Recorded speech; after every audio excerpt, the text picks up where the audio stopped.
meeting on securing the future of Africa's coffee trade. It is such an important discussion because increasingly we have recognized that coffee is one of the principal cash crops, not only in Uganda, but across various African economies. And if we are to talk about coffee, coffee is an economic powerhouse in Uganda and Africa at large. Ethiopia and Uganda are leading the way in the production and exports. But amidst all that, there are a number of challenges. And these challenges require us to rise to the occasion.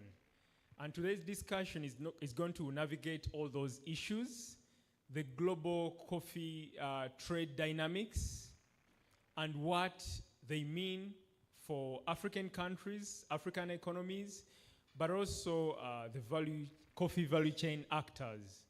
And today, this conversation that we are yet to have is going to be feeding into how to create a thriving, resilient, and resilient coffee sector and coffee value chain that is not only beneficial to the upper end coffee value chain actors, but also the lower end coffee value chain actors, including the smallholder farmers. Because most times when we talk about coffee value chain actors, we tend to ignore those that invest all their efforts into coffee farming, the small scale coffee farmers, the smallholder coffee farmers. And this conversation is closer to the hearts of many of us because in Uganda, nearly every household has a coffee plant. And coffee employs nearly 1.8 million people in Uganda. But when we look at the global coffee market, it's worth 460 billion US dollars. And the benefits that accrue to Africa arising out of the global coffee market are to the tune of 2.5 billion US dollars. So the need to create an equitable coffee value chain cannot be overemphasized. And that's why this conversation is timely. We have both a physical audience here in Uganda, but we also have an online audience and distinguished speakers who will be speaking to us and sharing insights around global dynamics of global coffee trade, but also unpacking a lot more to do with how to unlock Africa's potential to benefit from the global, the coffee value chain, and how to achieve sustainable coffee value chains. So that and more is what we will discuss. But just to introduce to the online audience who is in the room here in Uganda, Kampala at Sheraton Hotel, we have a number of very important stakeholders. We have representatives from relevant government ministries, departments, and agencies. We have Dr. Gerald Chalo, who is the Director Services, Uganda Coffee Development Authority, and he's also representing the Managing Director of Uganda Coffee Development Authority. We also have the Fourth Estate, media practitioners, because we believe this conversation has to go out there. And the media is critical in terms of putting issues into the public domain, but also shaping policy decisions. We also have stakeholders working on coffee-related issues, but also in the broader agriculture sector. We have representatives from cultural institutions and development foundations. We have representatives from academia, among other relevant institutions. And online, we have various speakers who will be joining us online. But to first introduce Mr. Doc No, he's the statistical coordinator from the International Coffee Organization. We also have Mr. Anthony Fountain. He's also joining us.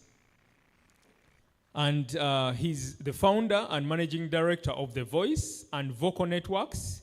These are global networks of civil society organizations working on sustainable cocoa and coffee value chains, respectively.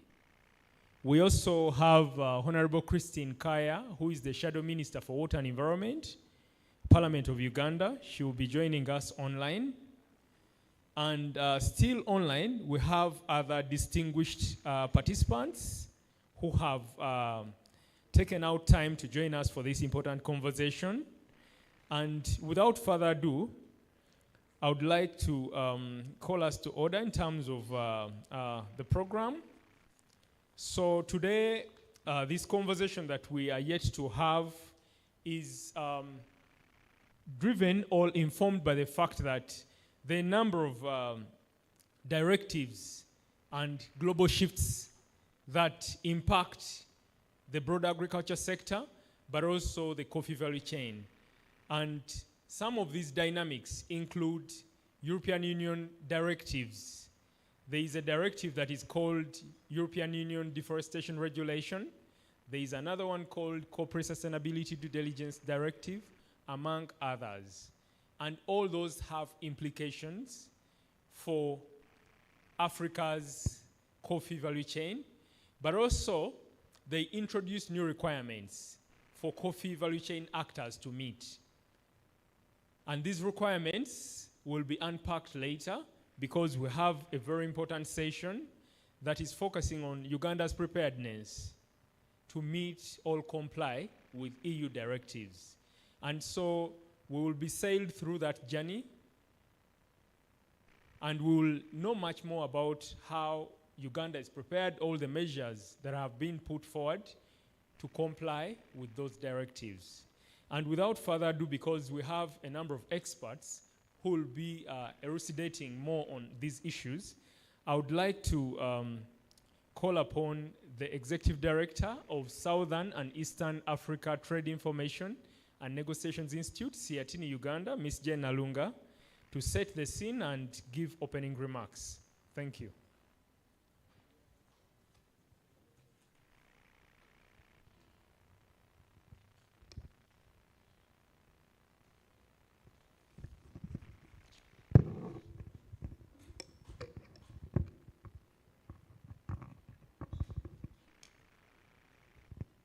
Thank you so much, Herbert, for those opening, welcoming remarks. Good morning, ladies and gentlemen. Good morning, ladies and gentlemen. Good morning also to our online participants. I'll be brief because we are some people are a bit delayed. We are here to discuss a very, very critical issue of coffee and how we can be able to secure the future of Africa's coffee. We are looking at it, the coffee broadly as Africa, but also specifically as Uganda, because as they say, charity begins at home. So I won't belabor the fact that coffee is important to our economies as Africa. You know, it plays a vital role in our economies.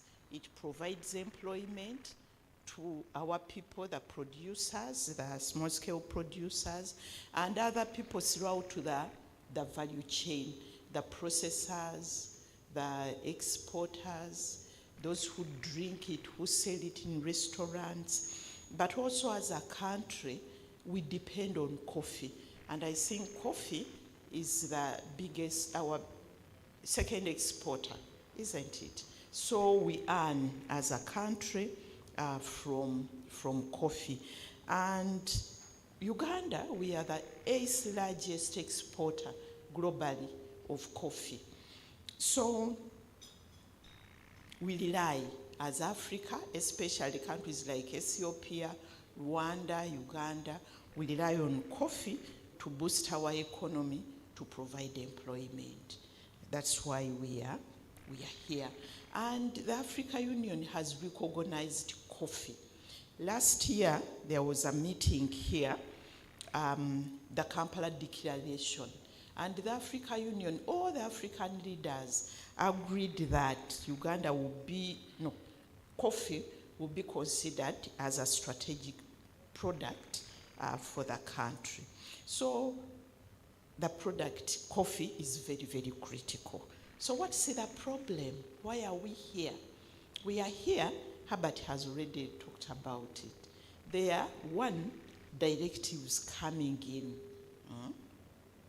There are directives coming in from the European Union, you know, that the way we produce our coffee, we are hurting the environment. We are cutting down trees, we are cutting down forests. But we need to show evidence. It's good Dr. Chialo is here from UCDA.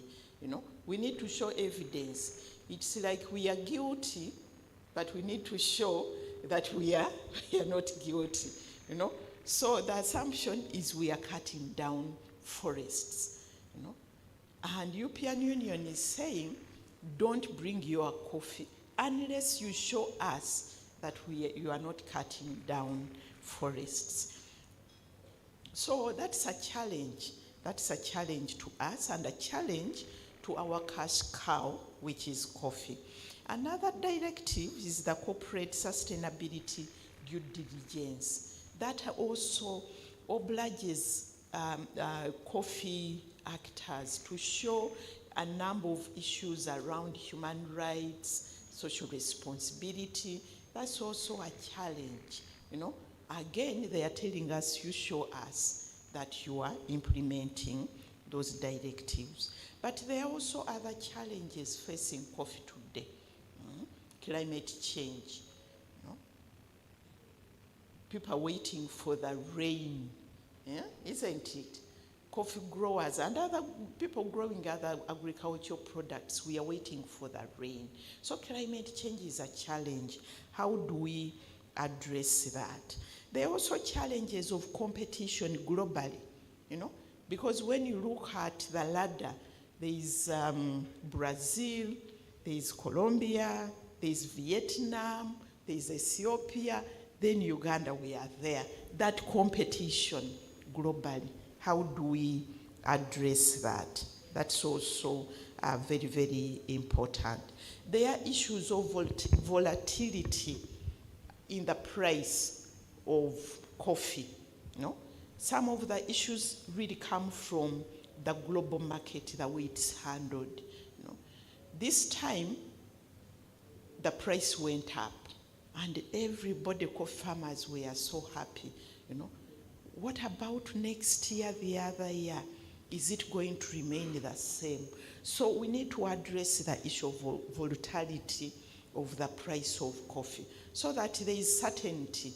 I remember there is a time when coffee trees were cut down because the price had gone very low.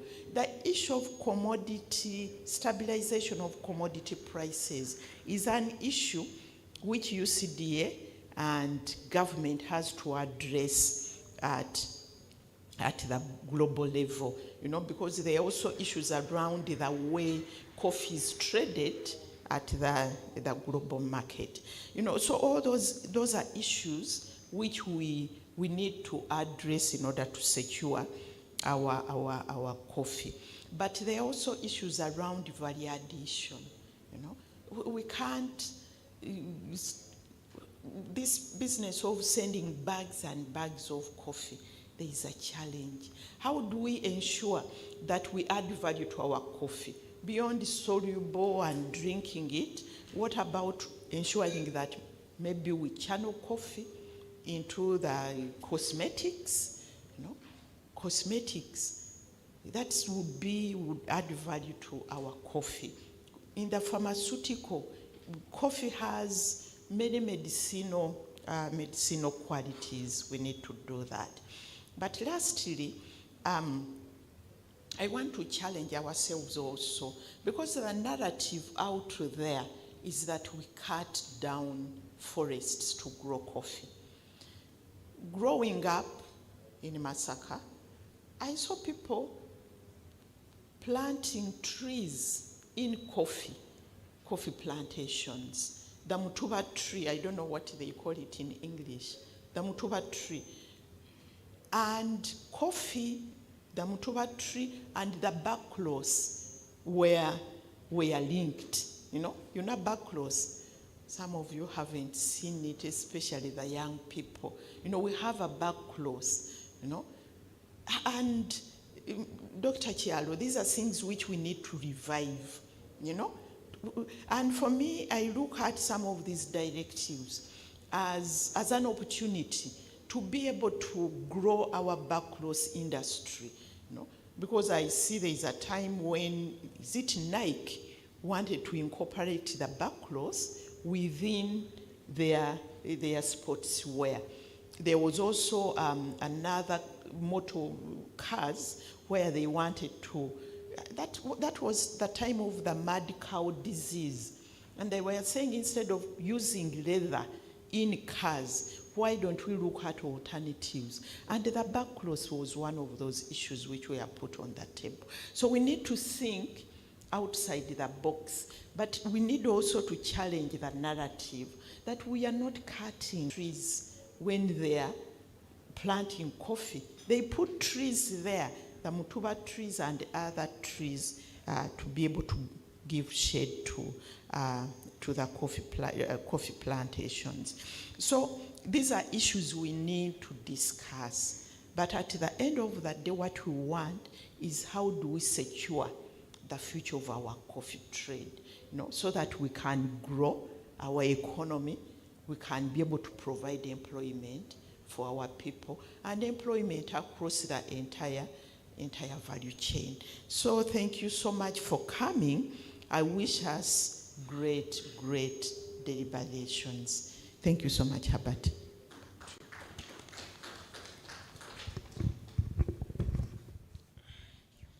Thank you so much, Ms. Jen Alunga, for those insightful remarks. I think we can all agree that this is going to be a very, very exciting discussion because it touches our livelihoods and the livelihoods of very many farmers. And just to point out just 3 things from what Ms. Jen Alunga shared. One is the coffee sector already had a number of pre-existing challenges. And now there are new challenges in view of the directives or the measures that we have to meet. So we have pre-existing challenges and new challenges. So the battle is on and the race is on.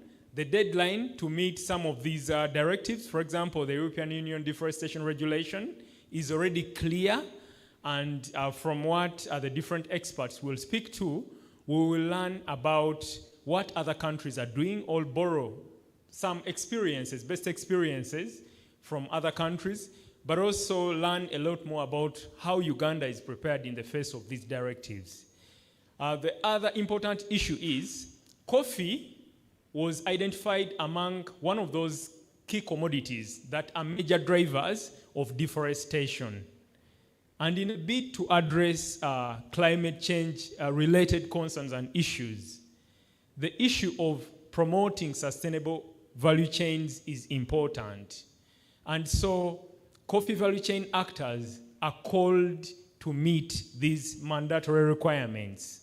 And Ethiopia and Uganda, being that they are leading the way in the production and export of coffee, I think these directives and measures concern us. But also there are a number of other evolving global trade policy dynamics beyond the EU directives. We've been struggling a lot with the issue of exporting primary commodities.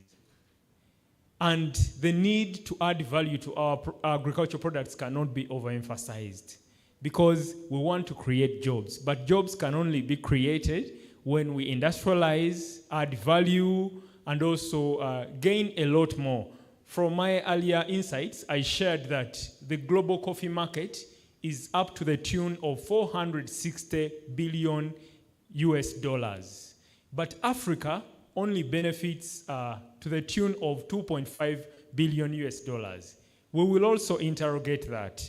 But I would like to now call upon Mr. Doc No, who is the statistical coordinator at the Secretariat of the International Coffee Organization, to give the keynote address, but also to speak to some of the issues in view of what the role of our International Coffee Organization is, the dynamics of global coffee trade, among other issues that are critical to this discussion. Because one time Uganda was a fully fledged member of the International Coffee Organization, and we put on table various concerns. And one of them was around value addition, that the International Coffee Organization was really looked at as a body that could help the members to achieve value addition. And I know from Mr. Doc No's presentation, all those issues will be answered and responded to, especially making us appreciate the role of the International Coffee Organization, especially in view of the dynamics of global coffee trade, among other issues. Thank you so much. So his presentation will be projected, and he will lead us into this session. Mr. Doc No.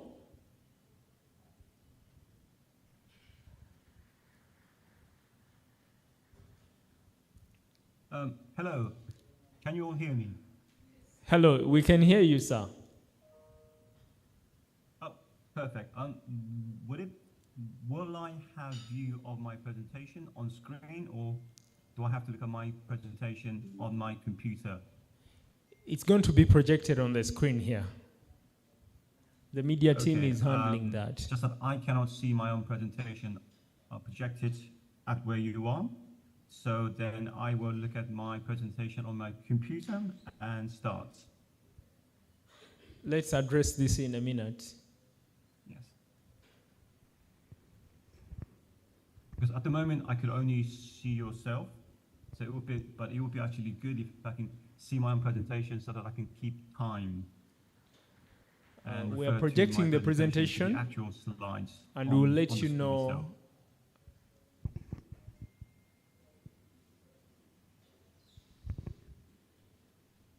It has Perfect. been I can see- projected? I can now Thank see you. my presentation.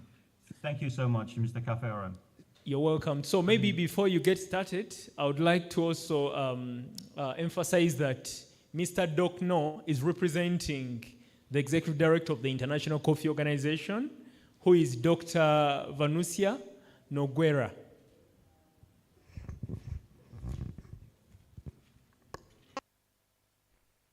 In that case, thank you so much, Mr. Cafero. And ladies and gentlemen, it is a very great honor, as well as a true pleasure, for me to deliver the message of the Executive Director of the International Coffee Organization, Dr. Vanusia Noguera, at the Securing the Future of Africa's Coffee Trade, organized by the Southern and Eastern Africa Trade Information and Negotiation Institute, CIATINI. Securing the future of Africa's coffee trade is a significant event for the coffee industry in Africa. Conferences like these play a crucial role in bringing together key players, stakeholders, and experts to discuss emerging trends, innovations, challenges, and opportunities within the coffee sector. It is also a platform for networking, knowledge sharing, and perhaps even showcasing new technologies or products. And I would like to take this opportunity to thank the organizers in inviting the Secretary of the ICO. Now, before I get into the actual meat of the presentation, I'd like to take a little opportunity to introduce the ICO. The ICO, the International Coffee Organization, was established in 1963 with the first approval of the first International Coffee Agreement in 1962. The ICO is the only intergovernmental organization for coffee, bringing together exporting and importing countries and governments. ICO is currently operating under the 7th ICA, the International Coffee Agreement, and is in the process of ratifying its 8th ICA 2022. The ICO currently has 49 members, or 75 individual countries. which represents 94% of the coffee production of the world and 63% of the world consumption. Under the ICA 2022, Mozambique and Royal Kingdom of Saudi Arabia have become new members, making them the 50th and the 51st members. Now, the mission of the organization is very clear. It's to strengthen the global coffee sector and promote its sustainable expansion in a market-based environment for the benefit of all actors in the global coffee value chain. Now, there are three areas that I will be addressing over the next few minutes. First, the significance of the global coffee industry. Second, the global coffee trade. And lastly, the ICO's role within the global coffee family. Now, let me place the coffee industry within a context. Coffee is enjoyed all around the globe, from the metropolitan cities of Shanghai and London to small sleepy villages of Tarasu in Costa Rica and within the capital city of Uganda, Kampala. I'm sure you're all actually sat at your table drinking cups of coffee. Every day, 3 billion cups are drank around the world, and it is highly traded, commercially grown in over 70 origins within the tropical belt and shipped to 238 countries. It is an industry that earns over $25 billion per year for exporting origins. For Uganda, in the coffee year 2022 to 23, $941 million were actually earned through the exports of coffee. Coffee is produced in 12.5 million farms and by 25 million family farmers, and it directly employs around 125 million in its farming, of which more than half are women. Therefore, the health of the global coffee industry is vitally important to many, many people and many, many countries.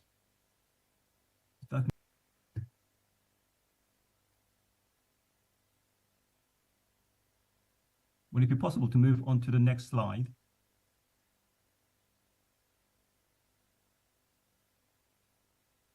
Oh, one more. Thank you. Sorry, if you can just press a few more buttons. A bit more. So 4 more times. Thank you. Thank you. Now, the global coffee industry.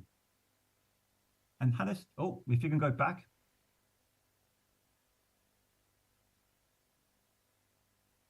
If you can possibly go backwards. Thank you. The coffee, oh, just go forward, Europe. No, go forward 2 more times so we can see Asia and Oceania and Europe. 1 more button forward.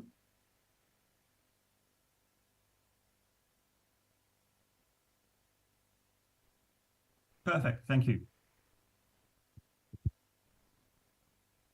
Now, where does the world coffee industry currently stand? Well, the coffee consumption has been increasing and has increased, and it's nearly doubled in the last 23 years, rising from 90.7 million bags in 1990 to 176 million bags in the coffee year 23 to 24. The average annual growth rate is 2.8%. Of course, we realize that in the last 3 to 4 years, the growth of consumption has stalled as the world dealt with wildly fluctuating economic situations, and as the global economy tries to stabilize itself from yet another global recession. In 2020, the global economy had shrunk by 3%. Economic and social restrictions and high inflation and tight monetary environment are not the most conducive factors for a vibrant coffee industry, despite coffee being a relatively inelastic product. Now, as you can see, the absolute consumption of coffee lies within the traditional strongholds of coffee consumption areas of North America, Europe, and South America. However, if you actually look carefully at the graphs, you can see that the growth rate per capita consumption lies within Asia and Pacific and Africa. Africa is the second smaller consumer at 12 million bags in the coffee year 23 to 24. It has the lowest per capita consumption of 0.5 kilograms per person per year. But it has the second highest average consumption at 4.4%. The potential for future growth lies with Africa. And at the same time, if you actually look at Asia and Oceania, we can see that it is the second largest consumer at 46.8%. Sorry, 46.8 million bags in 2023 to 24, with the second lowest per capita consumption at 0.6 kilograms per person per year. But it has the highest average growth rate at 8.5%. The two regions, Asia and Oceania and Africa together, has a population that accounts for more than 50% of the global population in the world. You marry that, the low consumption per capita and the high average growth rate, and that's where the future lies for future consumption and increases in coffee consumption. If you go on to the next slide, please. And one more, please. And we can see the transformation that the growth of Asia and Oceania and Africa has had on the global consumption. Back in 1990, Europe and North America had accounted for 64% of the global consumption. But fast forward 2023, its share is actually below 50%. And you can see the increase in share of Africa from 5 to 7%. And if you look at Asia and Oceania, it has increased its share by 12%, rising from 14 to 26%. And this is where the future of coffee consumption lies. If you can go forward to the next slide, please. And now, I'd like to turn our attention to the global trade, more specifically to the exports. As you can see, the exports of coffee has risen from 2010, which was just above 100 million bags, to the peak in 2018, to just above 135 million bags. And since then, it's been hovering at an average of about 125 million bags. What is obvious, as you can see, is the fact that green beans is the dominant form of exports. If you go to the next slide, you can also see that the value of exports is reflected. It is the green beans that actually derive most of the exports earning. In fact, in both of the volumes and in values, green beans account for 90% of the total trade. Now, there is therefore a need for the exporting countries to move further up the value chain, to be exporting more roasted beans and soluble coffee. If you can go forward to the next slide, please. Now,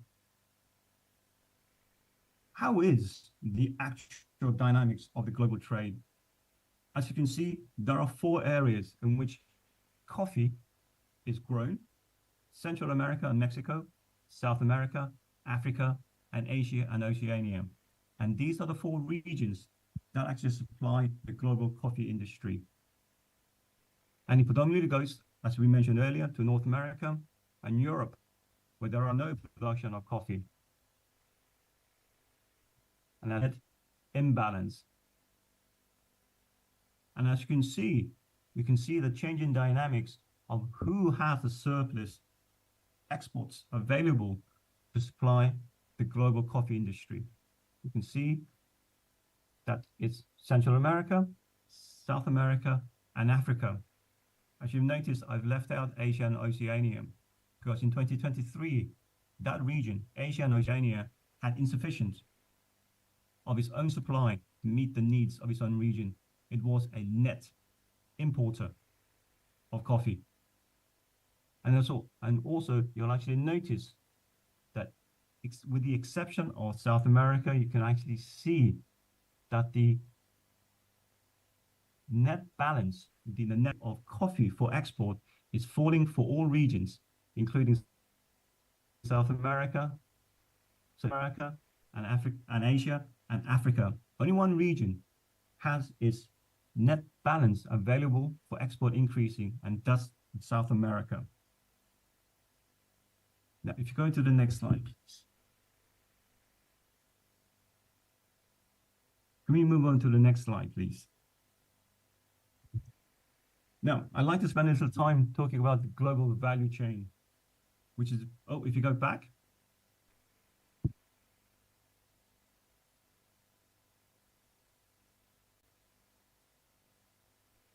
Thank you.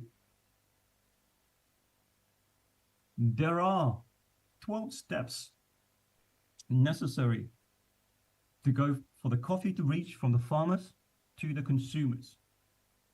It's going through the cooperatives, second level cooperative, the exporting, the shipping, the importers, the certifying agencies, commodity roasters, the industrial roasters, then the labelers. You can see the farmers receive only 21% of final value of coffee. Now, the figure that you can see on your right-hand side is a study that was carried out in Germany, looking at 4 origins of Brazil, Colombia, Ethiopia, and Vietnam, and in one particular year. So it is not to be taken as a reflection of the global coffee industry for all time and for all countries and for all origins. But this does paint a very clear picture that the farmers' remuneration is only 21%. And at this point, I like to remind that the global coffee industry is actually worth about $400 billion. Earlier, I mentioned 25 billion, and that number refers to the export value, but 400 billion along the entire global value chain. But 5 million smallholders, coffee farmers, are living below the international poverty line of $3.20 per day. If you move on to the next slide. As I mentioned earlier,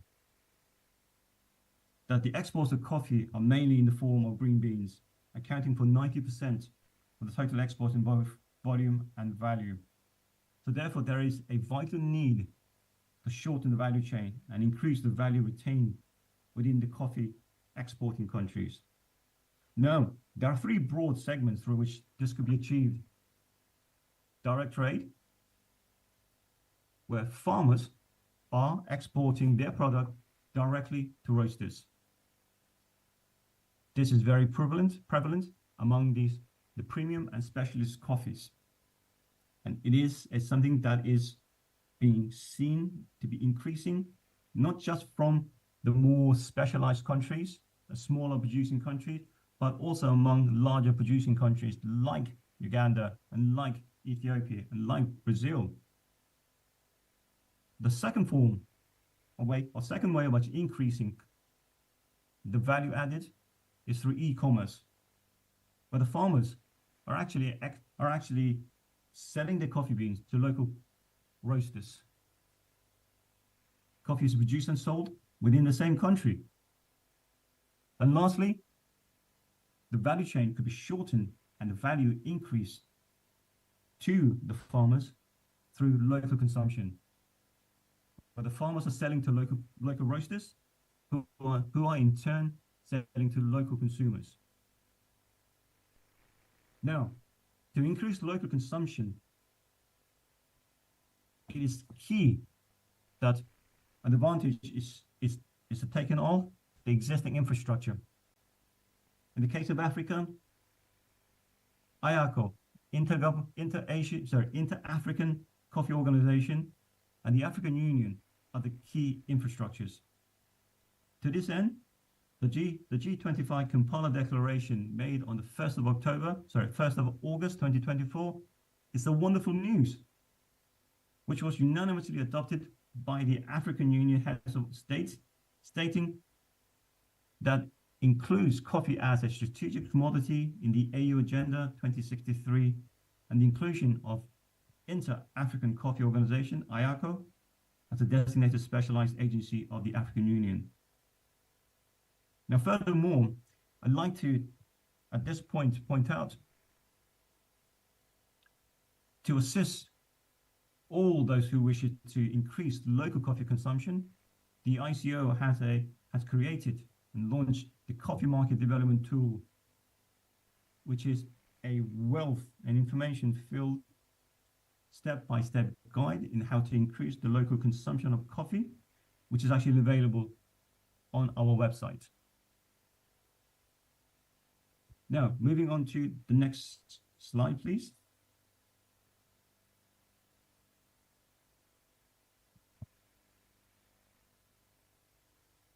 Now, I'd like to come on to the final point of my presentation, and it's to place the ICO within the global coffee industry. Now, what are the roles and the benefits of ICO? And let us remind ourselves that it is the only global space for coffee exporting and importing countries. There is a cooperation among international governments, non-governmental organizations, and the private sector. It has partnership with the United Nations agencies, international and regional financial institutions, and non-governmental organizations and academia. The membership to the ICO also facilitates close contacts with the private sector through its private sector consultative boards and the Coffee Public-Private Task Force. There's also an opportunity to access know-how, networking and resources. There's also access to independent information and researchers. There's also access to world-class statistics. And there's also promotion of coffee consumption, of which the International Coffee Day is the most important and prominent vehicle. And also there's an assistance in the development and the funding of coffee development projects. Yeah. If I can move on to the next slide, please.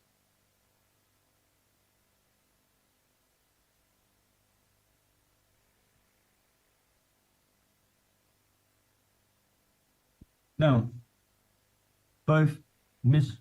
Nalunga and Mr. Kafero mentioned coffee prices as an important factor in the lives of coffee farmers, and it is true.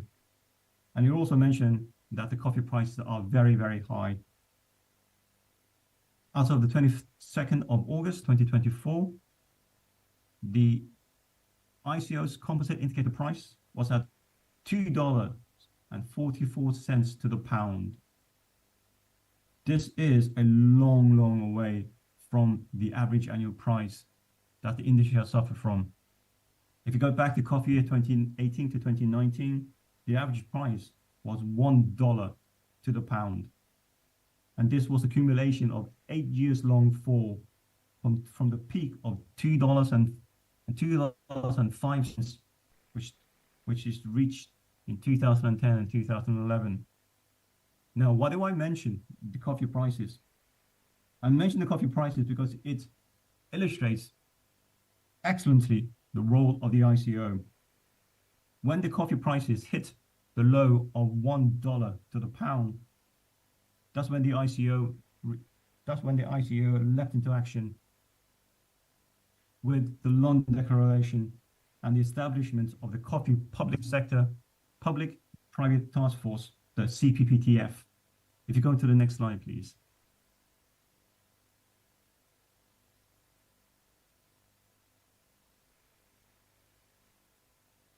It brought together the private sector and the governments. It brought together some of the biggest names in the private sector. Yes, thank you. 5 years in line with the roadmap that we have established. The CPPTF and the ICO have already launched the Sustainability Initiative Mapping living and prosperous income study, and then launched the national dialogues to reach its established goal of providing the mechanism, providing the information to be able to increase the living and prosperous income. And if you now move on to the next slide, please.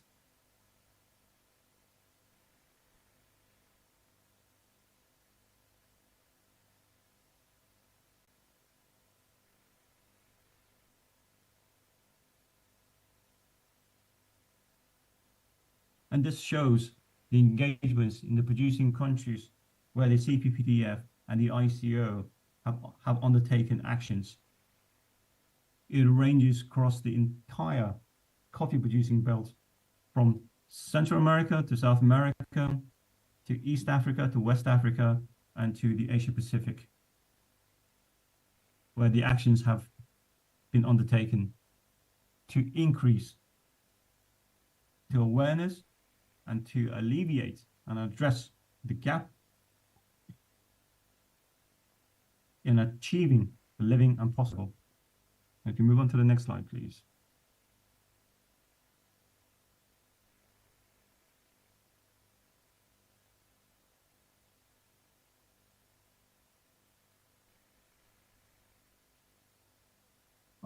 Could we possibly move on to the next slide, please?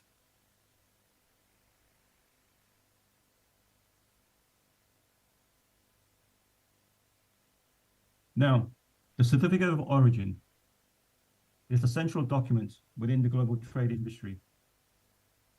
It is a document without which exports cannot enter the European Union or the North American market. The Certificate of Origin has a long history and is widely recognized and accepted by both the private and the public sector. And is the certified document for covering weight, value, quality, form, type, method, and all others that evaluates the coffee being exported. All members of the ICO uses the Certificate of Origin, and it covers 90% of the world's coffee production. The COO is used in both physical and digital forms, although the degree of digitization varies among members. And it is also the perfect vehicle for carrying the information for the due diligence statement and of the EUDR. In fact, it is the vehicle through which the European trade or the coffee coming into the European Union will be verified for the EUDR purposes. And it is the vehicle that we are promoting, that is being promoted as the perfect vehicle for carrying the vital information for the due diligence statements of the EUDR. Now, if you can move on to the next slide, please.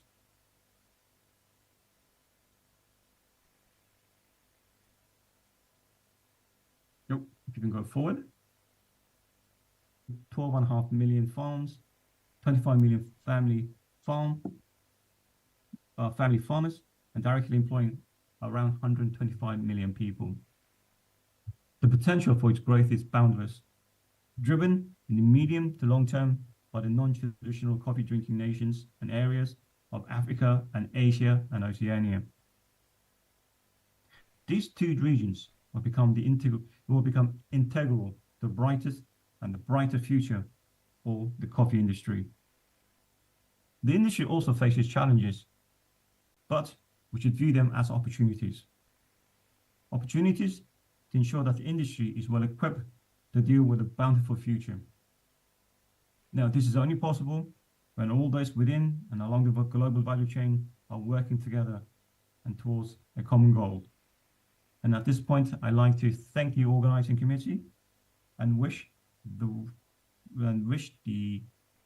for a successful outcome for this wonderful meeting. Thank you.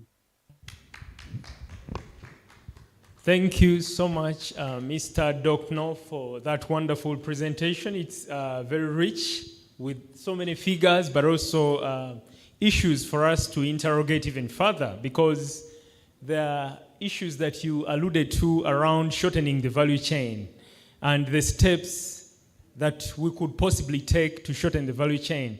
But if you look at all the steps that include direct sales from farmer to roaster, there are implications around that because it might not seem direct in terms of the African context or the Ugandan context.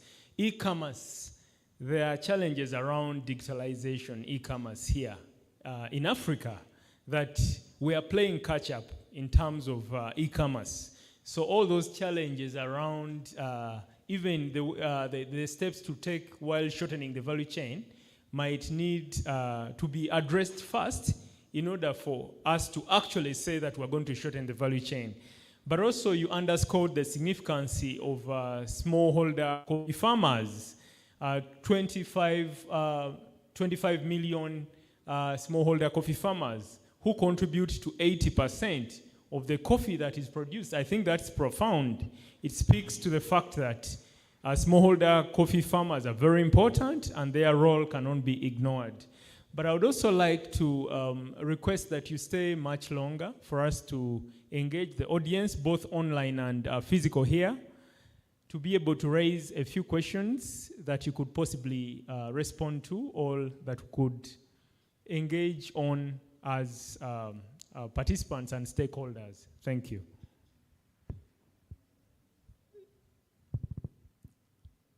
Questions are welcome. The team that is managing the online platform, are there any questions?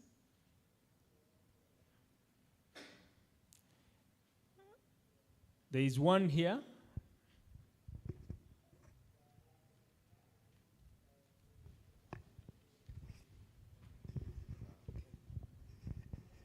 Thank you, Mr. No. Sebastian, I would like to request you to give a little more elaboration on the role of the ICO in enabling or facilitating value addition in the coffee producing countries in the global south. Number two, I would like to request you to please provide some data or some highlights on how the ICO works with coffee producing public and private actor stakeholders to support and strengthen the productivity, but also the benefits from production of smallholder farmers in the coffee value chain, the 25 million you talked about. Finally, please share with us some information on the gendered futures of the coffee industry, given the present day challenges of climate change, stringent rules and regulations in the coffee market destinations, as well as difficulties of trying to sustain and deepen and improve production in already existing coffee farms, gardens, and production area, primary production areas. Thank you. Thank you so much, Dr. Rengabo, for that cocktail of questions. And I know Mr. No will respond to some of those, but also as stakeholders here, in case there are those that Mr. Doc No is not able to respond to, we could contribute some solutions to the same. There is also another question, Mr. Doc. Yes, please go ahead. Okay, so one is around the EU directives, but also you talked about a certificate of origin. So how do those speak in harmony? The EU directives on one hand, and then the ICO certificate of origin. Which one supersedes the other, or how do those two relate? Thank you. Thank you so much for those, shall I say, a wonderful, as you mentioned, a cocktail of questions. No, I will actually try to address as much as I can, but I will actually address them in a reverse order. So I will actually address the question that Mr. Kafero actually raised, the certificate of origin and the EUDR. Now, I may not have been very clear, we're not suggesting that the certificate of origin will supersede or replace the EUDR. It is a simple statement of fact that the certificate of origin has been used within the coffee industry for the past over 60 years. It is a document that carries all the vital information in regards to the particular shipment of coffee. It is origin, the product description, the export destination, the value, and the location of the production of coffee.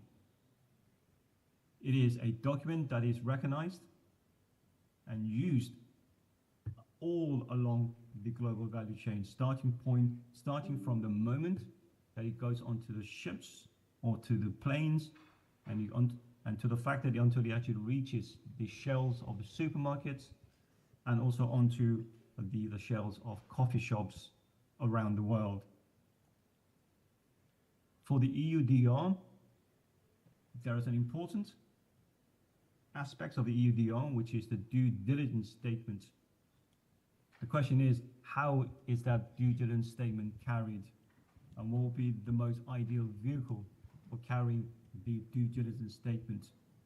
And it is our position that the certificate of origin is the ideal position. It is the ideal vehicle for carrying the due diligence statement. And for those of you who do not know what the due diligence statement is, due diligence statement is a piece of information that states that the coffee shipped fulfills all the criteria of the European Union's directive by stating who produced it and where it was produced, including the polygons and the geolocation data. And instead of reinventing the wheel, there is no need. The wheel already exists in the form of the certificate of origin, and it is the vehicle for carrying and executing the most difficult part of the EUDR, proving and providing information that the coffee shipped comes from a non-deforested area. So that is the first part of the question. And the so-called cocktail of questions, which refers to the gender, productivity, and overall ICO role on increasing and helping or assisting its members. In regards to technology transformation, the ICO has wide links with all its producers and international coffee platforms, and it is a conduit for assisting and passing on information and technology from those who have it and to those who need it. Many of our members stand ready to assist other members, whether it's in the form of coffee production or farming technology, or whether it's in the form of increasing knowledge in the digitization of this information collection. And we stand ready to assist all our members in any way, in any form possible. In regards to gender, we feel as that the best way to raise or to assist the gender possible imbalance in the coffee value chain is to actually raise the existence of gender imbalance. And to this end, the gender imbalance was the focal point of the ICO's flagship publication, the Coffee Development Report, which came out in 2019, which clearly dealt with the gender imbalance within the coffee industry, and especially along its value chain. And we also actually have developed a gender tracking tool kit, which also once again highlights the gender inequalities within the coffee industry, so that the members, the producers, and the industry is aware that there is a need for work to be done. And I hope I have actually addressed all the questions that was actually raised. If not, please remind me if there's anything that I missed out. Thank you. Thank you so much, Mr. Dokno. There are some other questions, both here and online. I would like to first read out the questions that have been shared online. One, there is a question that is coming from Miss Harriet Cynthia, who is inquiring whether we can have some strategies for preparing farmers to strategically adopt the changes. This will be responded to, I think, by UCDA. But the other question is around what does the Africa Declaration actually mean in practice? I think that might not be directly for you, but we could speak to this because there are other presentations that are also coming. But there's also one of the key stakeholders here who would like to ask a question. Thank you. Well, thank you, Mr. Doc. I want to pay attention to the slide of the world's involvement in coffee, where we saw figures of farmers participating in production, and along the coffee value chain, this is where the biggest number is. We saw some figure of about 5 million farmers living below the poverty line as anticipated by the International Coffee Organization. And it's as if they are imploring us to concentrate on value addition. Now, if we go for value addition, which we emphasize more in our country, the International Coffee Organization has to give us assurance that this will relate well with the taxes subject to those products that we add value to. We don't want to undermine the efforts of the farmers for them to start adding value and find themselves in losses for the products they export. 2, shortening the value chain. The ICO has to consider that consumption, domestic consumption in some countries is inborn. But in other countries, it has to be nurtured, and here we have to be considerate. It's not something we are going to force that has to go on with a drastic increase in the curve. But this should not be taken as an advantage to undermine the smallholders. How does the ICO ensure that these farmers gain honestly, given they consume less of the coffee they produce? Thank you. Thank you so much for those questions. There is one more question, Mr. Doc. It is now 60 years since the ICO was established, but coffee-producing countries have been exporting green beans, just like you said. Why has value addition remained a mystery in these producing countries? Thank you. Thank you, ladies and gentlemen, for all those wonderful and very, let's say, probing questions. I will try to address them in all to the best of my ability.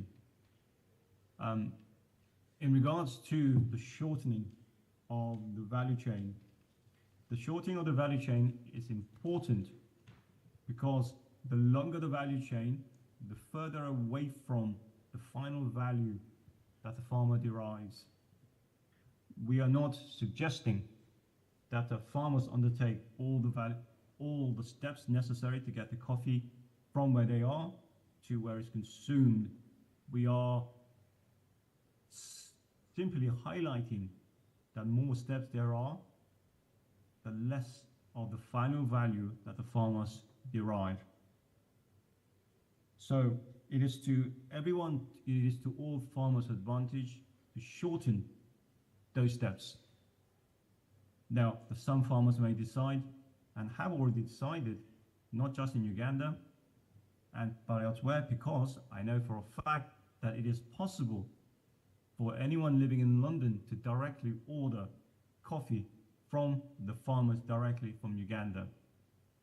And all those steps in between will be removed, and that particular farmer will actually derive more income per kilogram of coffee through direct e-commerce trading and then through the traditional trading.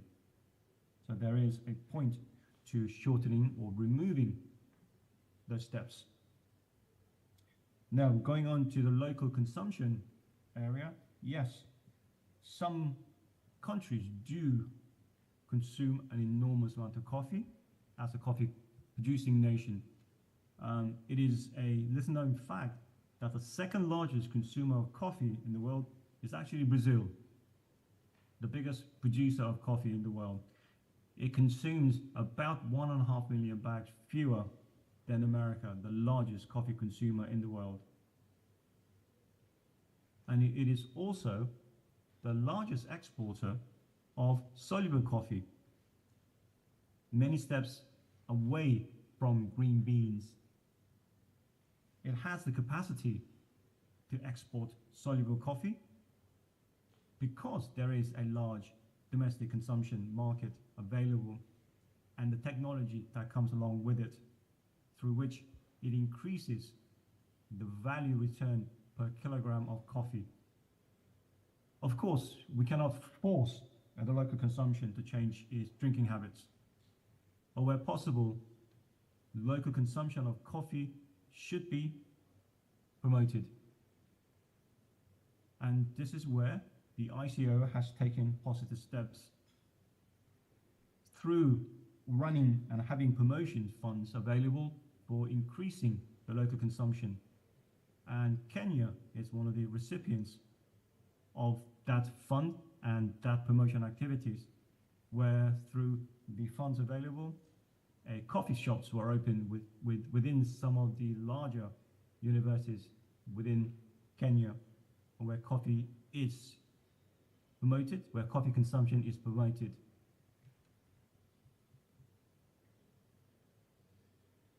And also, ICO has taken a large step in promoting the coffee consumption globally, which will help all farmers generally through the inauguration of the International Coffee Day. The International Coffee Day was created to raise the awareness of coffee drinking and to increase coffee consumption, not just within the established coffee consuming countries of Europe and North America and Northeast Asia, but generally everywhere in the world. And as you saw in the presentations earlier, if local consumption of coffee is consumed, the coffee could stay within the country, and instead of sending your coffee through an exporter to a country in Europe, it could be sent within Uganda, within Kampala, and shorten that value chain. So therefore, the income derived by coffee farmers will increase. And sorry, the last point that was raised, I believe it's concerned I've forgotten the last point that was actually raised by Harriet Cynthia. It says, together with cooperatives. I don't quite understand the context of that question. If it's possible for Ms. Cynthia to actually elaborate on that question. Thank you. Maybe just to re-echo the question and also put it in perspective, I think she's inquiring on whether there are any strategies to prepare farmers to strategically comply, but also navigate the global shifts and dynamics. Thank you. Well, The smallholders especially are faced with asymmetric information.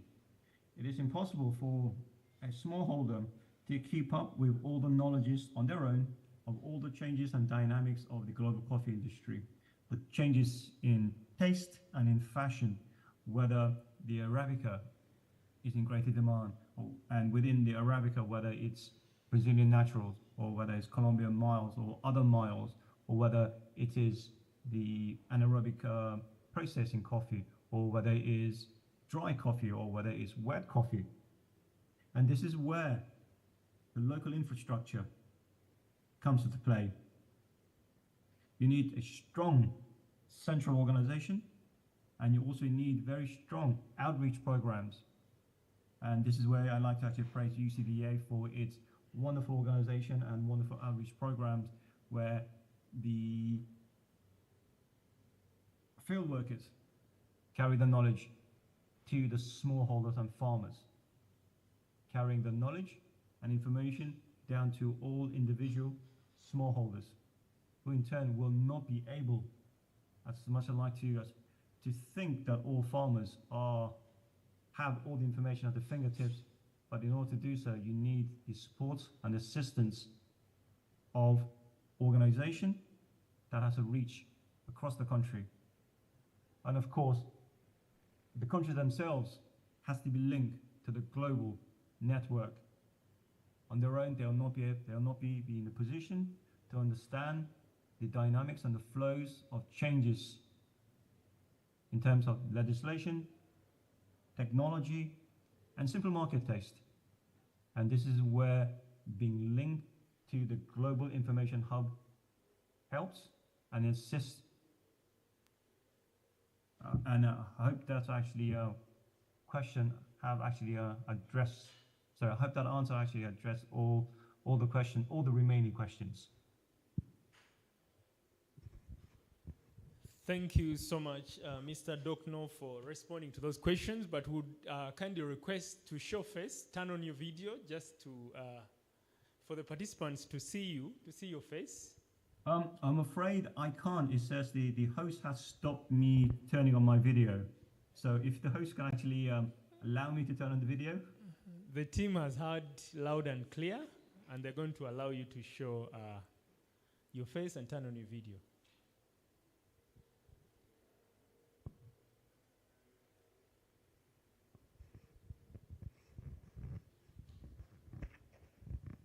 Media team, please, let's do that in a minute.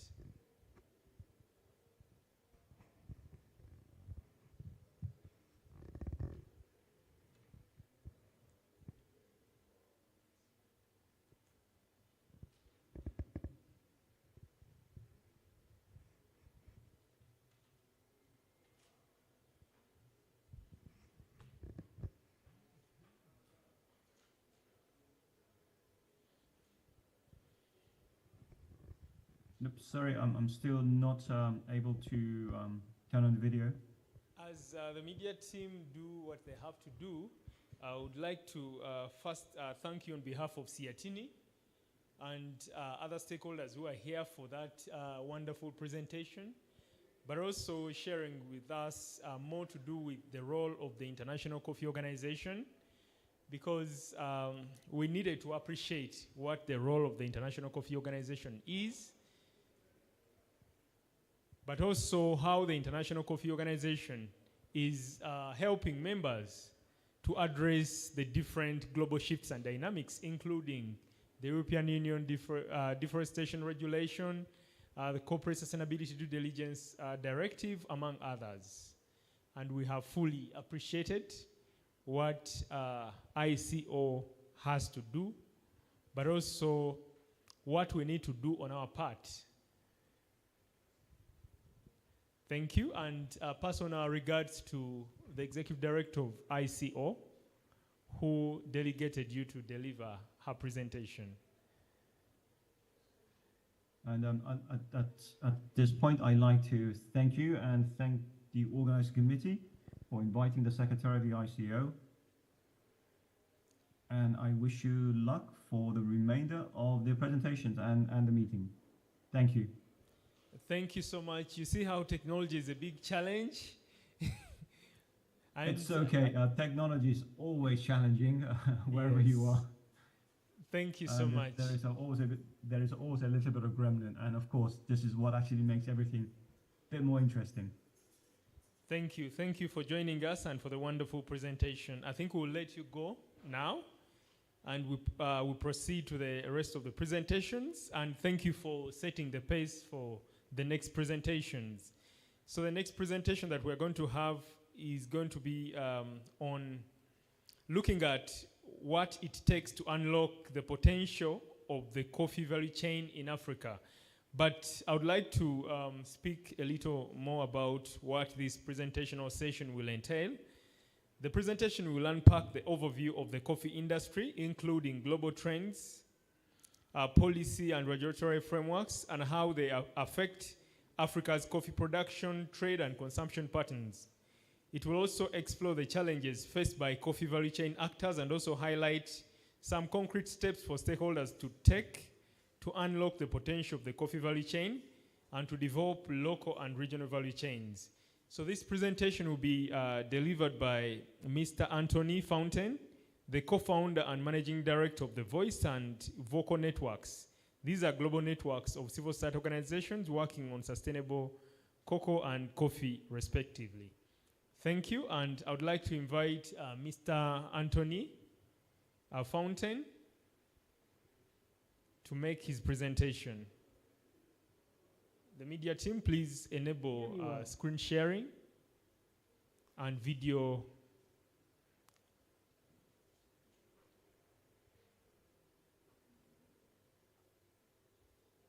Good morning, everyone. I hope you can hear me well. We can hear you. Great. And can you guys see me as well? I'm afraid that I can also not share my video. The host has stopped the ability to share video, so I'm afraid you'll have to do with the photograph of myself. But if all is well, you should also be able to see my presentation. Is that correct? We can see the presentation. Excellent. Great. So I will try to keep it about as short and as interesting as is possible. What I'm going to focus on mostly is about the changing regulatory environment. I've seen a lot of questions come up about that in the presentation of the ICO, and I want to thank you all very much for inviting us to come in and to give this presentation. I want to thank the ICO for this very useful overview as well. But before I go into the content, I'd just like to give you a short overview of who the Vocal Alliance is, because we're a new player to the coffee sector, and a lot of people will not have heard of us yet. But in essence, Vocal Alliance is an umbrella organization of collaborating civil society organizations from across the globe, working together to do joint advocacy as well as research around the pressing challenges in the coffee sector. Civil society in the coffee sector often is very much involved with either the private sector or with the governments in rolling out programs. And that has meant that in the coffee sector specifically, civil society often has not been able to play the role that is also a key part of their work, and that is namely to be a critical follower of what's going on and to be a catalyst to more change, to actually being willing to say the emperor has no clothes on when those things are the case. And so what we're trying to do with the Vocal Alliance is to set up a network of organizations. Some of them are more campaigning organizations, some are more implementing organizations, working in many different parts of the globe, really focusing on how do we hold power accountable? How do we speak truth to power, whether that power is the large multinational coffee companies, whether that power is the consuming governments, such as the European Union, around the regulatory developments, or whether that power is the origin governments, because sometimes their policies make a real difference as well. What we are doing at Vocal is loosely based on the work that we've actually been doing for the last 2 decades almost in the cocoa sector, where we've brought together about 30 plus civil society organizations from both producer as well as consumer countries, really creating a very strong voice that holds companies, that holds governments accountable for what they are doing. We've seen a real change and an impact in that sector, a real willingness to engage in tricky conversations over time. And we think that that same thing can happen in the coffee sector. And so for the last 2 or 3 years, we've been working on setting this up. And earlier this year, the Vocal Alliance officially launched, and we're actually working towards our first full publication, which will be coming out in about a month and a half. And that will be particularly about the regulatory changing environment in the coffee sector. And so I'll be using that as kind of a almost like a coat rack to hang all the different points on in my presentation. I'll try to keep some time at the end as well for some questions.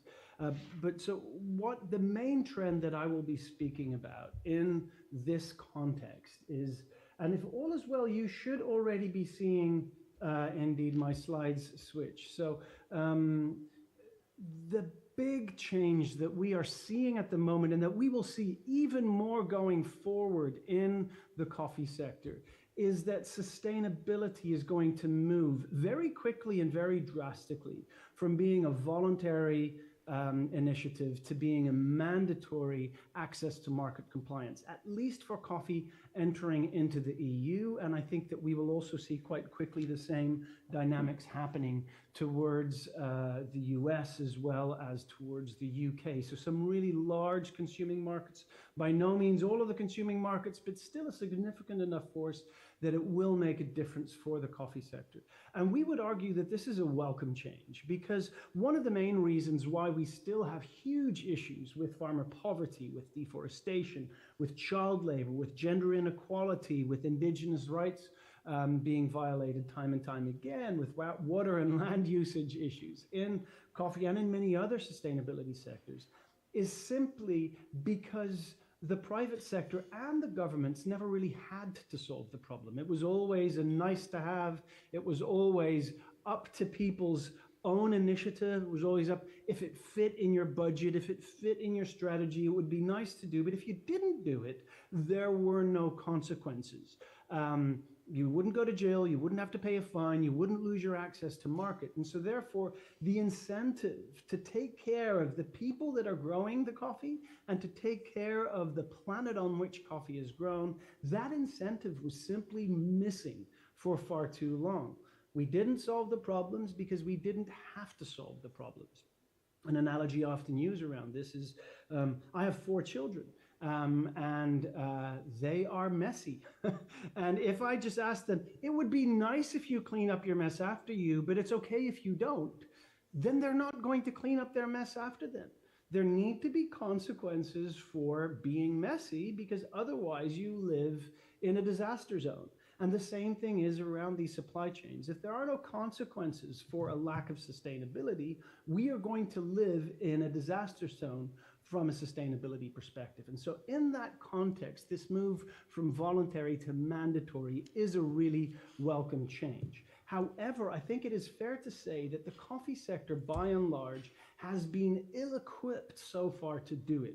I think for the last 20 years, the coffee sector has largely relied on their certification drives to claim sustainability, even when it often wasn't, because these certification systems often didn't look at the impact that they were having. They at best looked at the efforts they were trying to do. And so therefore, we're now at a point where, though the coffee sector has been talking about sustainability a lot for the last 20 or 30 or 40 years, there's a lot of catching up to do in order for the coffee sector to be compliant to this changing mandatory regulatory environment. Now, I think it's important when we talk about this that we understand what specifically are we talking about, because it's not just about the EUDR. There's actually a whole suite of regulations that are starting or about to start around sustainability in the coffee supply chain. And there's 4 specifically that I just want to highlight around here and saying, okay, so what are the challenges, but what are also the benefits involved? And so first and foremost, obviously, is the EUDR, the European Union's deforestation regulation.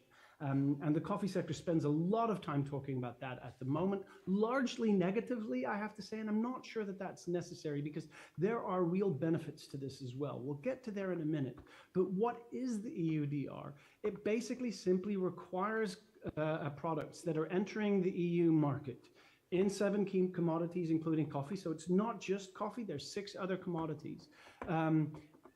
It basically requires, if you want to bring a coffee product into the European market, it can't come from areas that have been deforested after the 31st of December 2020.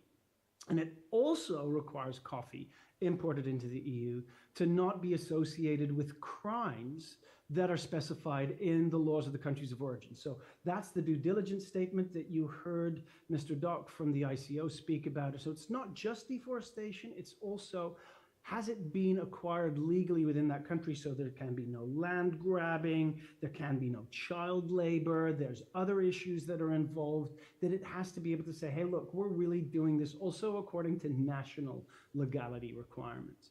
And companies will actually need to prove that the products they source are traceable to farm level and are obtained and produced with full respect for the regulations of those countries in origin. Now, there is a risk system involved. And so countries that are very high risk deforestation, they will be checked more often. So shipments from those countries will be checked more often than countries that are very low risk. Now, what is a low risk country? What is a high risk country? That is a system that the EU should have already rolled out, but hasn't yet. And that's one of the challenges we'll get to there. So this national benchmarking system of low, medium, high risk is something the Commission should bring in, as well as an IT system that allows everyone to put in these due diligence statements that Mr. Dock from the ICO also spoke on. Those due diligence statements basically say, we've done everything to ensure that this coffee is also legal, not just not deforested, but also legal. And so this will mean that companies are actually going to have a much clearer chain of custody. They're going to have to be able to prove where it's coming from. And so untraceable coffee, indirectly traced coffee is no longer going to be allowed to come in the EU. And that's not just for the final product, it's also for semi-finished products. It's also for, let's say those coffee beans come from Brazil, are then processed somewhere else into instant coffee and then come into the EU. Even still, it's going to have to comply. Or let's say you've got a cookie with coffee in it, or kind of some form of biscuit with coffee in it. Also, that coffee is going to have to be compliant. Now, what are the benefits around this EUDR? Well, the main benefit is that this regulation will contribute to reduce deforestation in coffee producing origins. And deforestation is both a driver for and a result of climate change. This measure against deforestation will also help in combating the worst effects of climate disruption. So reduced deforestation will also likely help to stabilize the rainfalls in origin countries. It will protect soil health. It will conserve biodiversity. It will preserve carbon sequestration. So all in all, the first main benefit of this regulation is it will reduce the damage to forests. And those forests are essential to the coffee sector and actually to the entire planet. It might also cause companies to increase private sector investment because they need to have more traceable supply chain. So it could actually lead to a much more stable and a much more traceable supply chain. However, there is a real risk, and this is one of the challenges in the way that the EUDR is currently set up, that the industry may push the cost of compliance onto smallholder producers, or that the industry might actually switch their European sourcing to origins that are easier to claim these traceability and legalities issues of that. So in that light, it really is essential that the EU puts in place very clear requirements on the companies not to do so. And there's a lot of civil society, particularly in Europe, that are pushing the European Union consistently to make sure that this regulation does not exclude smallholders in any way, shape, and form. It is also pushing the EU to ensure that there is enough technical and financial support for small-scale farmers to comply. So that's really, really important within that context. Now, the timeline of the EUDR is that in December of this year, on the 30th of December, this regulation goes into force, which means that on paper, all coffee coming into Europe after the 30th of December of this year, has to be completely compliant.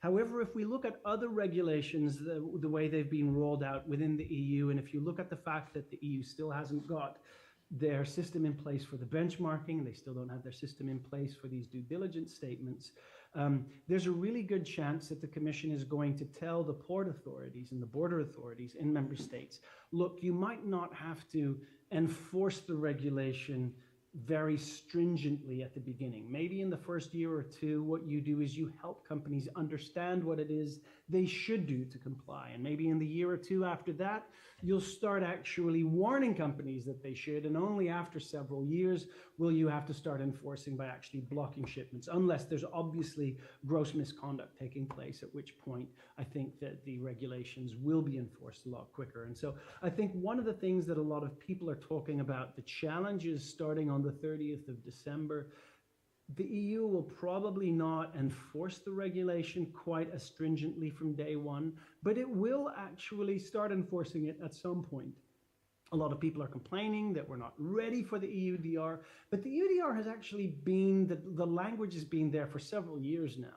And so to some extent, this complaint, oh, it's too much and we can't make all these changes, is because the private sector started trying to implement this too late. If you have a test at a university and you start studying the evening beforehand, it will always be too hard to pass that test. But if you start studying when you should have started studying, you can actually pass. And the same thing is true with the EUDR. And I think this is also what goes to show that why we need these mandatory regulations. Because as long as there isn't a very clear you have to, companies just don't do it. That's around the EUDR, but that's only one of the regulations. I think the second major block of regulations coming towards the coffee sector is the Corporate Sustainability Due Diligence Directive. And that basically is not a product-based directive, so it's not coffee specific. It just looks at all companies above a certain size. A lot of the very large coffee companies are above that size, and so therefore they will have to comply whether they buy cocoa or coffee or palm oil or soy, or whether they don't. It also doesn't matter where they're sourcing from. They're going to have to do this due diligence across their entire company, regardless of where the product ends. And so this really is, if you want to operate, if you want to sell your product in the EU, you're going to have to comply to this regulation across the entire world, across all of your products. It's as simple as that. And what the CSDDD, which is often called, what that requires is for companies to first, to make due diligence an integral part of their company policies. Secondly, to identify and assess what their big negative impacts are. So whether that's poverty or deforestation or climate change or gender inequality or child labor or what have you. If this is a problem in your supply chain, you're going to have to identify it. You're going to have to come up with a strategy to tackle this. And then you're going to have to monitor how effective your strategy is. You're going to then have to communicate publicly whether what you are doing is working. And if it's not working, you're going to have to change what you're doing until it does work. And so basically what the due diligence regulation here says is you're not allowed to look away from your problems anymore. You're not allowed to just communicate about the fact that you're doing something. You have to show that it's working. And if it's not working, you're going to have to change what you're doing until you find something that does work. And so this really is going to require companies to no longer just claim ignorance. They're no longer allowed to look away from their challenges. And they're going to have to look at how are we going to solve our problems. A crucial requirement of this in the CSDDD, and this is literally written into the text, is that companies will have to take into account the ability of smallholders to earn a living income. And that means that farmer poverty can no longer be considered a given, or that's just a fact of life. No, if you have extreme poverty in your supply chain as a coffee company, the CSDDD is going to tell you you're going to have to do something about that. And one of the things that these companies are going to have to look at are their purchasing practices. So what is the price they're paying to farmers? What is the risk they are transferring to farmers? All of those aspects. And so the interesting thing of this, and this is different than the EUDR, is because it's about the entire company that company needs to operate like this at a global level, the knock-on effect is much bigger than anything for just the European market. Any multinational wanting to sell to Europe is going to have to solve this for their whole supply chain. And the benefits of this are, it could drastically reduce the poverty, it can reduce slavery, it can reduce forced labor and child labor, violence against workers seeking to unionize, etc., etc. And so there's some really interesting developments here within the CSDDD going forward. Now, this regulation was just approved just before the summer, and all of the national member states in Europe are going to have to develop national legislation to implement this law in the next 2 years. So this is different than the EUDR, that is one law, one rule for everybody in the entirety of Europe. This is not a regulation, this is a directive, and that means that all 27 member states will have to develop their own national laws, how they're going to apply this CSDDD. So this means that in 2027, these laws will start to come into force in various member states. But sometimes member states are also a little bit lagging in this. So it'll probably take another 4 or 5 years before we see this across the EU. Then there are 2 more regulations, and I'm not going to go into as much detail in there as I was, but I think it's important for you to understand this as well. There's something called the Corporate Sustainability Reporting Directive, which means that if you are working in sustainable supply chains, you're going to have to report a lot more honestly and a lot more clearly about the sustainability challenges that you're finding, whether that is poverty, whether that is deforestation or climate change, etc. So that regulation is already finished and is requiring companies to actually report a lot more honestly, a lot more transparently, and a lot more credibly around the challenges in their supply chain. And then the second major regulation, and they're still working on this at the moment, is the Green Claims Directive, which basically says if you claim things about environmental sustainability and you are overclaiming, you are greenwashing, you are going to get yourself in a world of trouble as a company. And so this is really affecting the multinationals in how they communicate about it. So where the first 2 are about their operations, these second 2 are much more about their communication about their operations. Now, within the coffee sector, there is quite some pushback at the moment around this regulation. They're saying it's bad for business. Well, that argument only counts in the short term.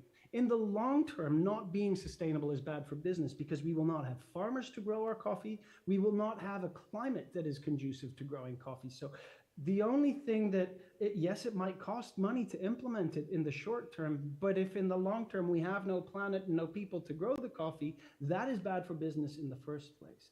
There's also a lot of pushback saying this is bad for smallholders.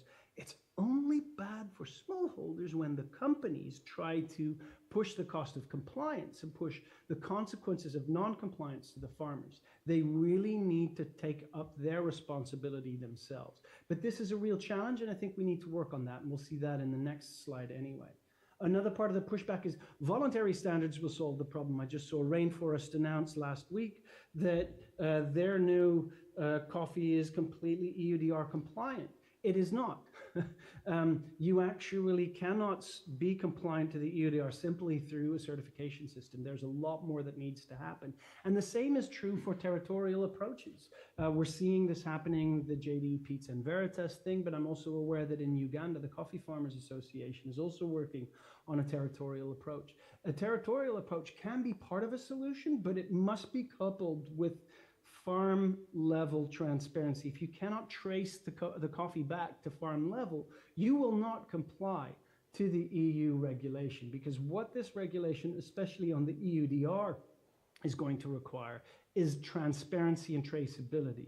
And the problem with many of these territorial approaches is they actually turn farming into a black box again, and that's what we really need to avoid. I'm coming into land, and I think that then we've got some time for some questions and answers.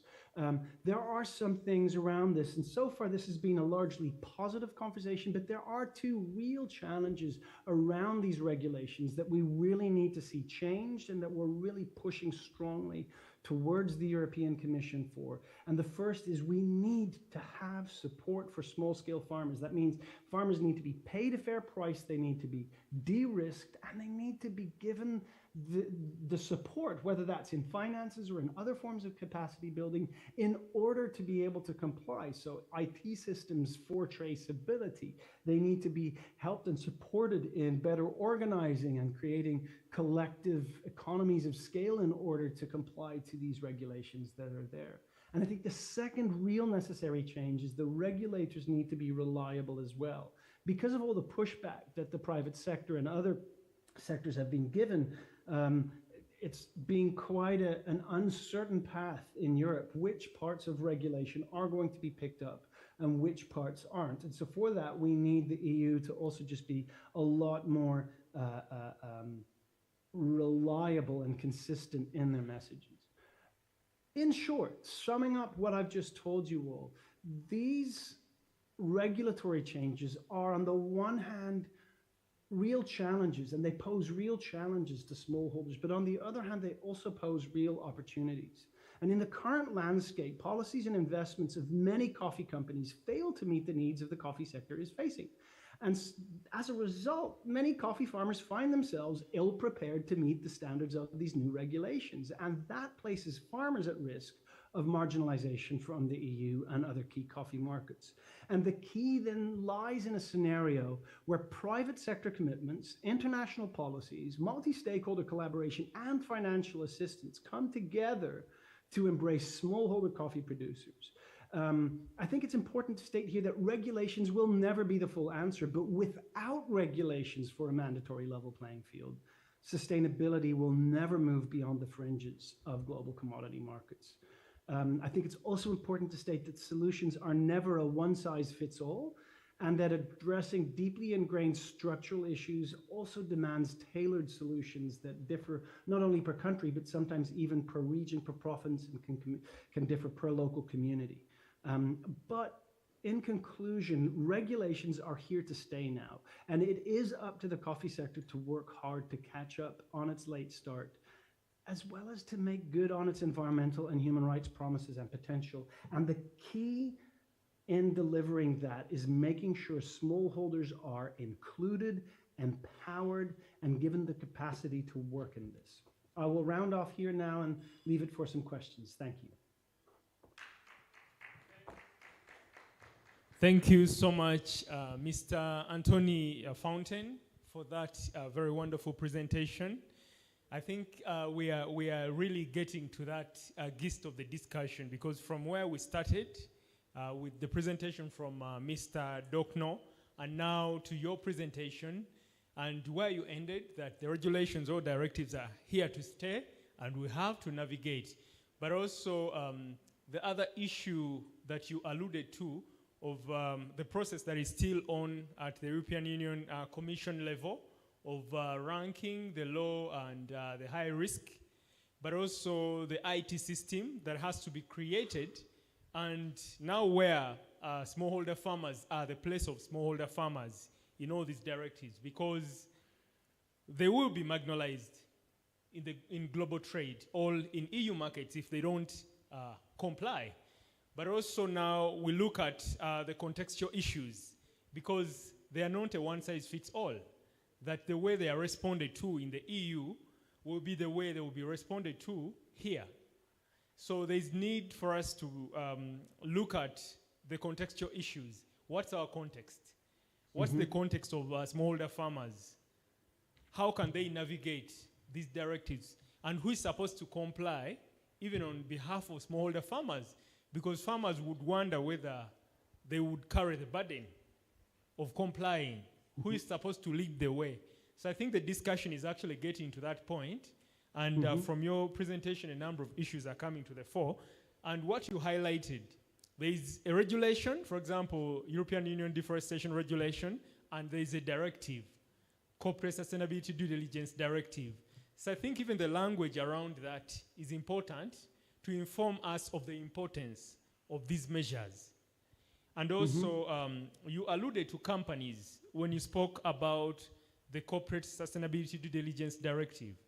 The companies, the sustainability environment, social governance issues that have to be complied with or incorporated within company policies and systems. And so we request that you unpack, when you talk about companies, I know later you spoke about multinational corporations, but when you speak about companies, maybe just for emphasis, is there any classification of these companies? For example, MSMEs, small, micro, and medium enterprises. Do we have, like large scale? What's that classification? For us to appreciate. I appreciate that you alluded to the fact that Corporate Sustainability Due Diligence Directive is actually for all. It applies for all, not just coffee, but all. So if you could speak to that, but also I would like to engage both the online audience and the audience here, the physical audience, and stakeholders here, to also raise some questions. So we might flood you with questions, but please bear with us.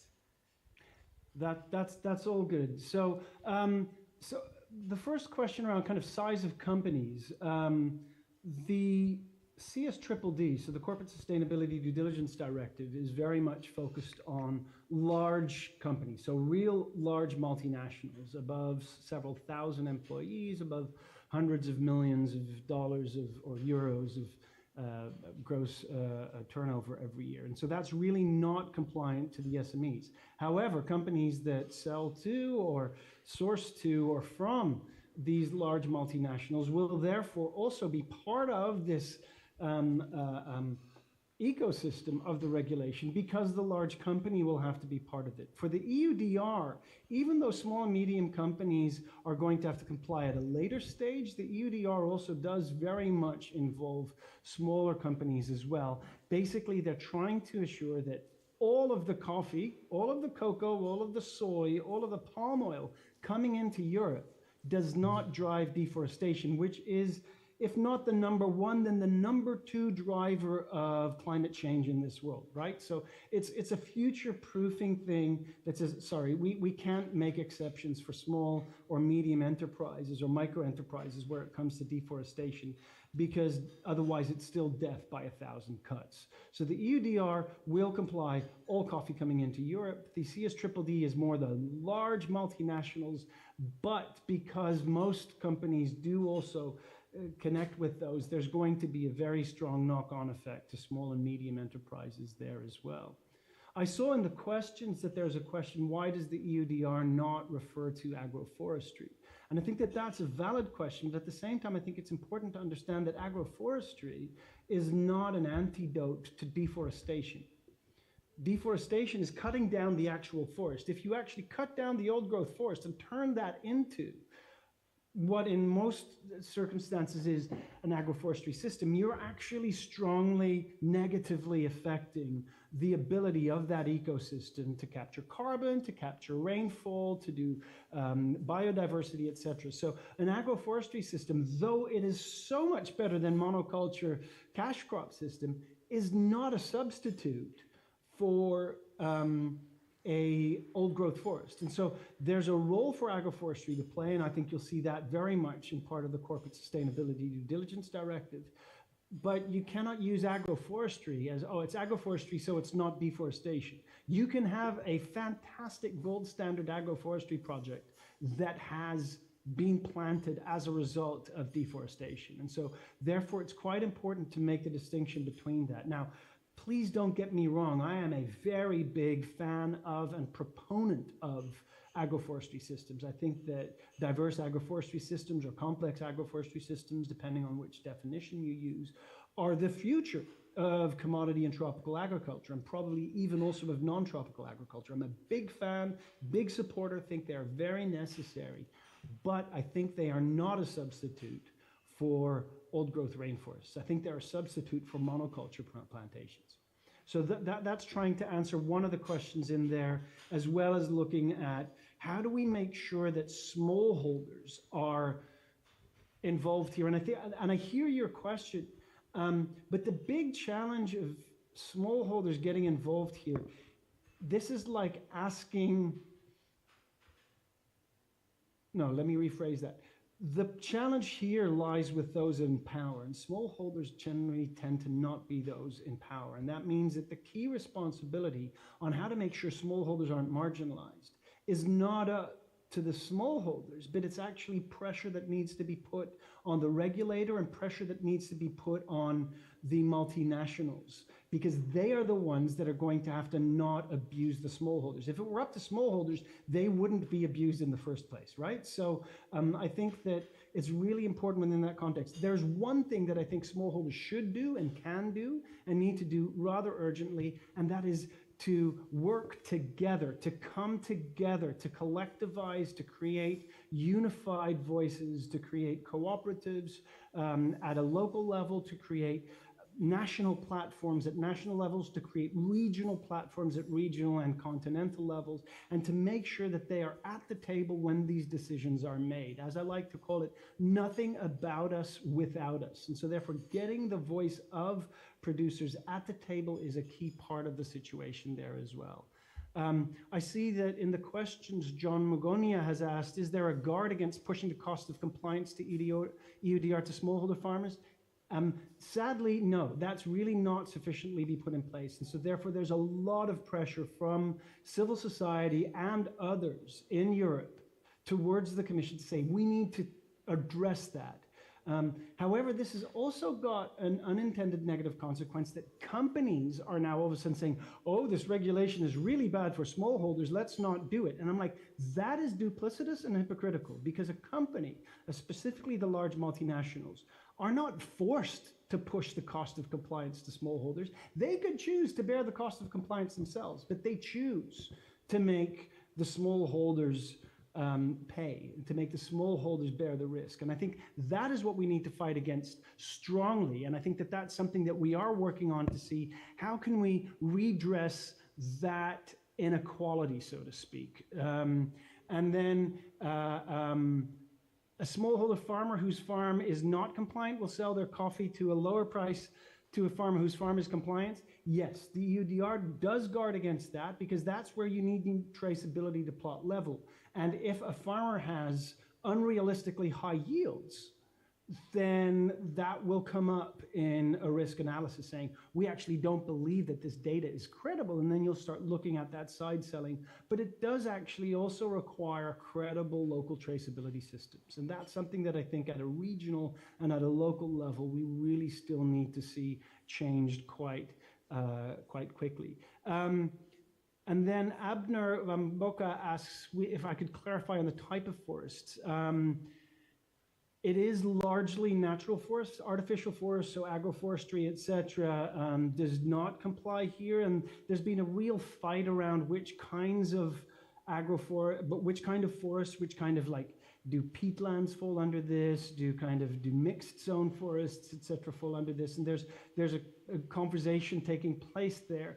But what does fall under this is, for example, land that previously had been deforested and has been allowed to rewild again. That does fall under this regulation, provided that it was already rewilded again by the 31st of December 2020. So, but it is largely about original or old growth or established old growth forests. It's not about artificial forests. Thank you, Mr. Anthony. I would like to also appreciate the online audience for sending through the different questions and also contributions to the discussion. Please continue to do so using the Q&A option. And I know from what Mr. Anthony Fountain has shared, he has responded to a number of those questions that were asked. There was a question around, can you highlight the best way of farmers to comply? In your view, there is no consideration of agroforestry in the EUDR. Wouldn't it have helped to ameliorate EUDR's impact on production levels? You've alluded to some of those questions, but also earlier you spoke to the fact that the directives are not bad per se. There are opportunities that they present. And so the discussion should focus also on the benefits, all opportunities that the directives present, all the regulations. So I think now that brings a whole shift to the conversation on how those directives can help us to innovate and also be able to comply, because some of these directives are also in view of addressing climate change. And from what you already shared, coffee, cocoa, soy, among others, are looked at as major drivers of climate change, but also environmental degradation. So there are issues around that we may need to interrogate in order to appreciate the benefits and opportunities that these directives also present. I would like to engage the audience here, the physical participants here, to contribute to this discussion or ask you any further questions.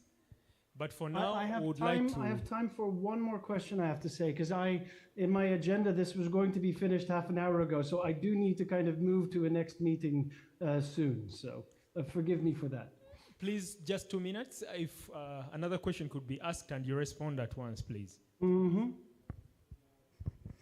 Thank you so much, Anton, for your presentation. Just clarification on the deadline and the issue of enforcement. Maybe it's wishful thinking, but I might have heard you saying that the enforcement is not going to be really strict at the beginning. So what do we expect when the deadline hits? That's next year, isn't it? It's in 4 months. Let this year. It's this Okay. year. Okay. The deadline officially is the 30th of December 2024. So I think that we're less than 4 months away from that. But indeed, you heard me say that I don't think that there will be strict enforcement from day one onwards. And the reason for that is the European Union has also had other regulations that are not very dissimilar to this. I think the best example is the EU timber regulation that they introduced 10 years ago. And they took a good 4 or 5 years of explaining what compliance meant, trying to flag issues of non-compliance before they started enforcing. And in fact, so this is how it worked. Like port authorities in those first few years, when they found shipments that weren't compliant, they would then go to the companies doing the non-compliant shipment and saying, hey, we see you're non-compliant. We just want to make you aware of the fact that this regulation is there and you should be compliant. Do you need any help in order to get there? And then the next phase, at some point, if you do that once or twice and there's no change, then you can sort of say, hey guys, this is what you need to be doing in order to become compliant. And if you don't do that well, then the next time it won't be a warning, but we'll actually start doing something about it. And so it took several years before the port authorities started properly enforcing the regulation. Now, the Commission hasn't said that this is exactly how they're going to do it, but it is expected by quite a few people that this is how it's going to happen, because all these national authorities, like the Commission itself is actually not a lot of people, right? They need national port authorities and customs officials to then implement and enforce these regulations. And so these customs officials also need instructions from the Commission to say, this is how you should start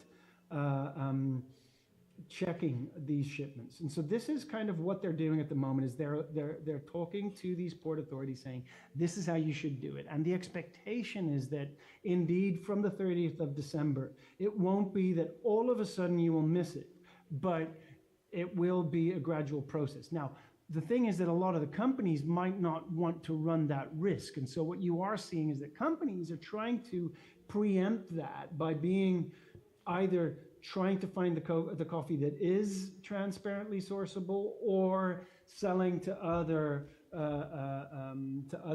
regions, to other geographies, etc. But indeed, I don't think, I'm Dutch, and in the Netherlands we say that you never eat the soup as hot as when is it served. And so this law might be served very hot, but they might wait a little while for it to cool down before they start taking big bites. And so I can't guarantee that. That's not like a hard law. That's not a guarantee. But that is the expectation that not just me, but also the people that I speak to within the Commission tend to have. Thank you so much, Mr. Anthony. But I think lastly, there was also a realization that some companies are stocking coffee before the deadline hits. So what does that mean for us? Because if they are racing to stock, and maybe they may not need us in the short term, given that they have already stocked, what does that mean before we thank you, lastly, and also let you move on to your meeting? Thank you. So, well, part of that is sell while you can. Like if companies want to buy from you, and definitely in the current market, sell while you can, obviously. But a lot of these problems are like short to medium term startup problems, right? And I think that we're looking at this a lot more also from the long-term structural system change perspective. And so in 10 years' time, we're going to look back at the implementation. We're probably going to say, oh, that could have been done better, and that could have been done better, and that went reasonably well. But in 10 years' time, we'll have gotten over those few first hurdles, and this regulatory framework will be the new normal, and we'll have completely forgotten about that. So yes, there's a short-term transition phase or medium-term transition phase that's complex. If you can sell, by all means sell at the moment, because once it's out of your hands, it's not your problem anymore. And I think specifically from a smallholder perspective, I don't think we should take the responsibility too strongly. I think that responsibility needs to lie with the regulators and with the private sector. So, if you can sell, stop. Thank you so much, Mr. Anthony Fountain, for that very wonderful presentation. We invite you to Uganda anytime, any day. Come taste the Ugandan coffee and also explore the country. Thank you so much for joining us and for that elaborate sharing. And we will engage you the next time we have similar conversations, because we are continuing to have these conversations towards shaping the EU directives. Thank you so much. Many thanks for having me, and goodbye. Bye-bye. Thank you. So, dear stakeholders, participants, distinguished ladies and gentlemen, the conversation is still on, and it's getting interesting. The more we hear from the different experts and we engage on these issues, it actually becomes more interesting.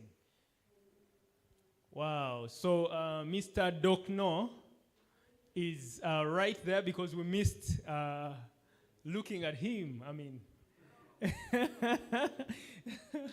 we truly appreciate, and thank you for staying on. That actually shows a lot of interest you have for these issues, but also your contribution, and also in view of Uganda's membership with the International Coffee Organization. And I know from the presentation that Dr. Gerard Kyalo will make, he may speak to some of those issues.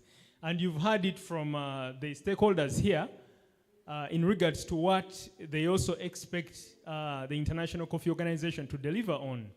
Because beyond the mandate that was earlier envisaged when International Coffee Organization was established, there are also dynamics, evolving shifts and dynamics that you have to be alive to, and also in a way adjust the mandate so that members feel that you're serving their interests, but also responding to their challenges.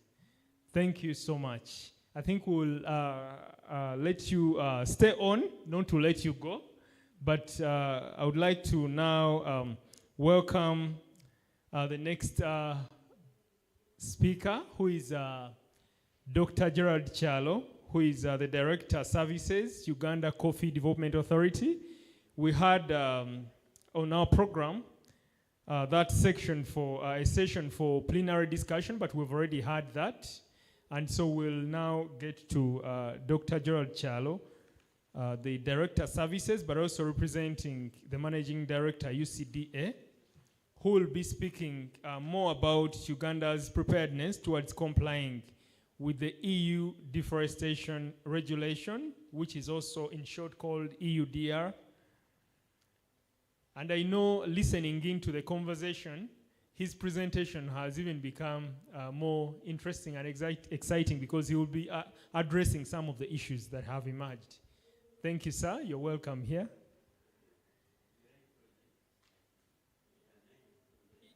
Yes, the media team. One easier way would be to share the presentation so that it's projected from there to relieve you of the burden. Oh, you can. Yes.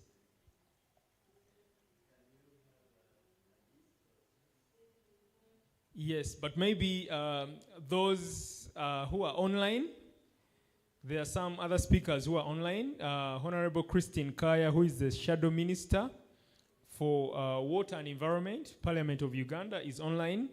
And I know she expected her session to be around 10:30. Apologies, Honorable. We've shot ahead of time, and we recognize that we started a bit late and that the discussion has been very interesting, that it consumed more than the time we had allocated for some sessions. We request that you stay on further so that we could have you at the right time after the presentation by Dr. Gerard Chalo. We also have other stakeholders and distinguished participants who are online. So we request that you continue to contribute to the conversation by sharing your questions under the Q&A option, but also raising any issues. You will be allowed to speak at the right time in case you have any submissions to make. So please be alert like you have been, so that there are issues you could capture and also follow up on in case they are fit within the issues that you would want to respond to, or you would like to seek clarity on any of them. Thank you.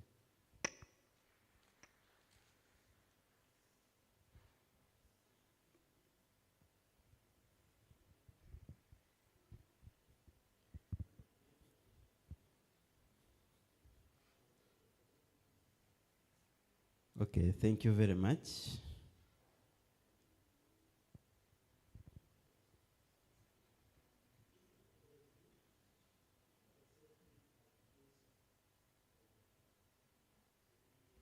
So as we wait for him to project, good morning, ladies and gentlemen, and welcome to this presentation. We need to stand up. It has been a while.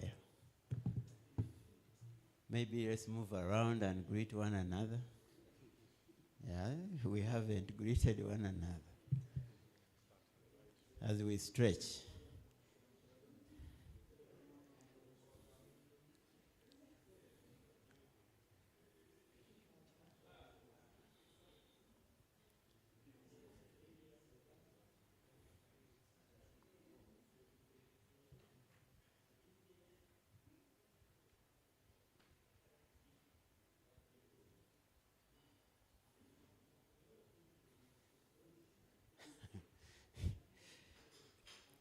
If you don't move around, I'll come and pick you up.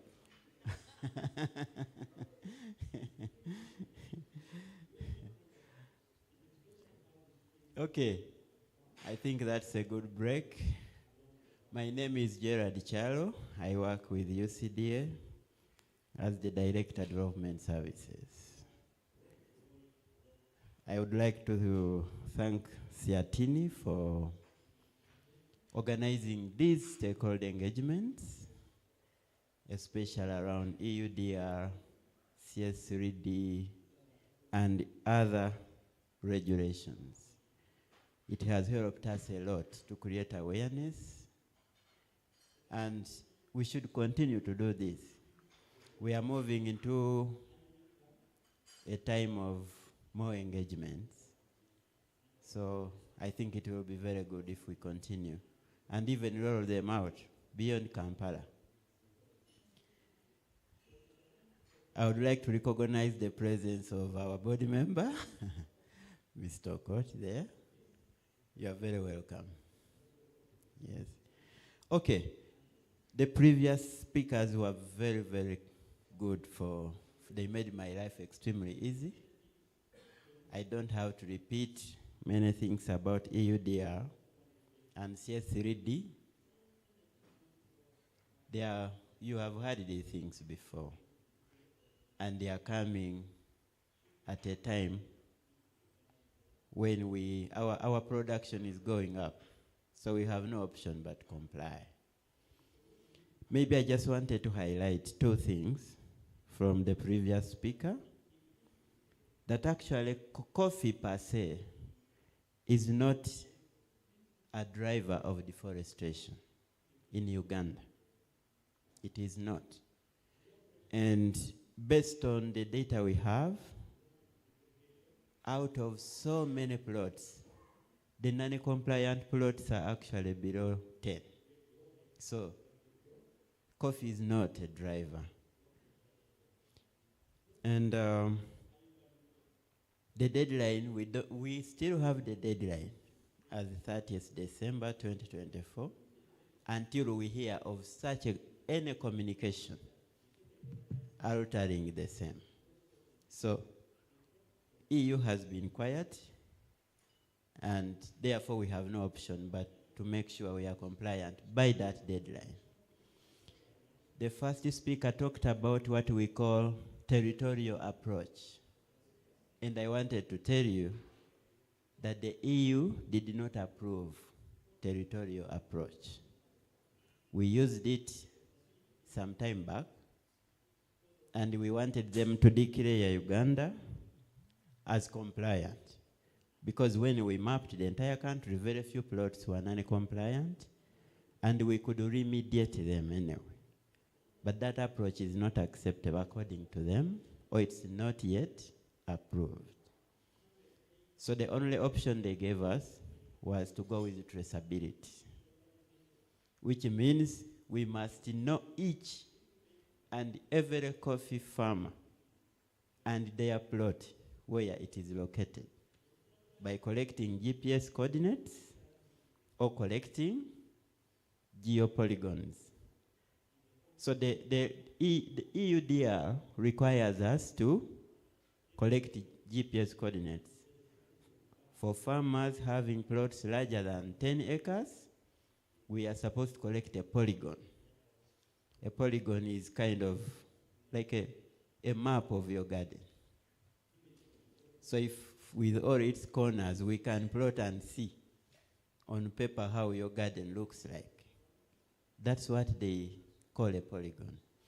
For farmers having 9.9 acres and below, we can collect one geolocation. Nowadays, your phone is collecting GPS coordinates. So that's the same thing. The challenge is we must map all farmers, all coffee farmers in this country. We have been talking about 1.8. There are probably more. So we must map them for us to be sure that we shall access the market. So I just wanted to highlight those before we proceed. Can we now have the presentation?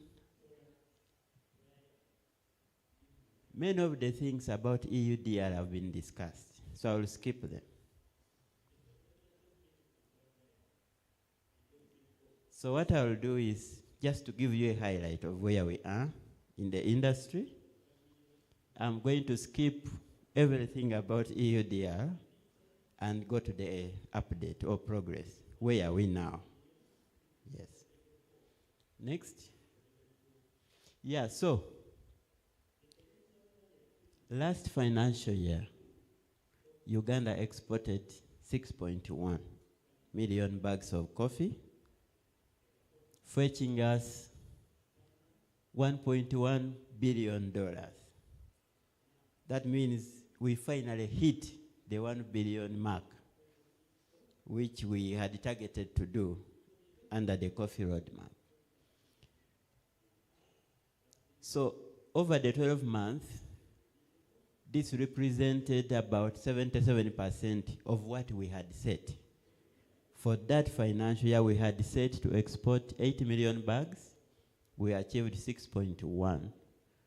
But it gave us the highest ever amount of money that Uganda has earned from coffee in a single financial year. So this was a mark or a milestone for us. And if we love coffee, we would have clapped for ourselves. So next. So for last July, just this past month, July, we also had a record in exports. And we exported a total of 821,000 bags, earning $210 million. That was also the highest ever in a single month that this country has achieved. If you compare with the previous July, we exported 651,000 and we earned only $105 million. It means that the price of coffee has more than doubled if you look at this. So, I wanted to highlight these two important statistics over the past financial year and July. Perhaps this points to what Antonio was saying. Maybe there is a rush to import before the deadline actually comes. There are a lot of factors embedded in there.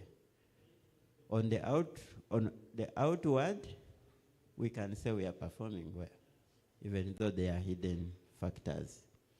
Okay, we can proceed. Next slide, let's skip all that. Keep going.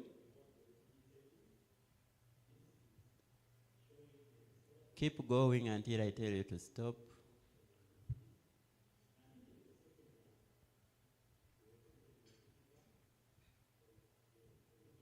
Yeah, maybe here. So, what you need to note, I have skipped those because Antonio has talked about them explicitly. What we need to note is that Uganda exports between 60 to 70% of our coffee to EU, and majorly Italy, Germany, Spain, and the rest. And this is why the EUDR is important to us. Because if for some reason we cannot export our coffee, it means we shall sit with 60% of that coffee here. We either devise means of consuming it or find another market. And what does it mean for our farmers? And all of us deriving a living or a livelihood from the coffee value chain. So this is the importance of EUDR. What else is important is to note that the Coffee Act 2021 actually gives UCDA the mandate to keep a national coffee register. And what I have skipped and what Antonio talked about points to three things. That we must keep a coffee register of all farmers and their coordinates for us to be able to trace our coffee. The coffee must be traced from cap to farm. And for us to do that, we need a coffee register. And that register should have the geo-coordinates or the polygons that I have talked about. And what else? All the coffee, now it's becoming very clear. It must be produced in accordance with the laws of the country. So laws on deforestation, laws on the environment, laws in agriculture like the National Coffee Act, but also international laws on labor laws, human rights. That's why he was talking about CS3D. So we are no longer going to hide. Industry players, farmers, regulators, we must make sure that our coffee is compliant. For now, we talk about coffee. We are talking about coffee all the time. But there is also cocoa. Cocoa is a bit quiet, but it follows in this category as well. And many other products. Next.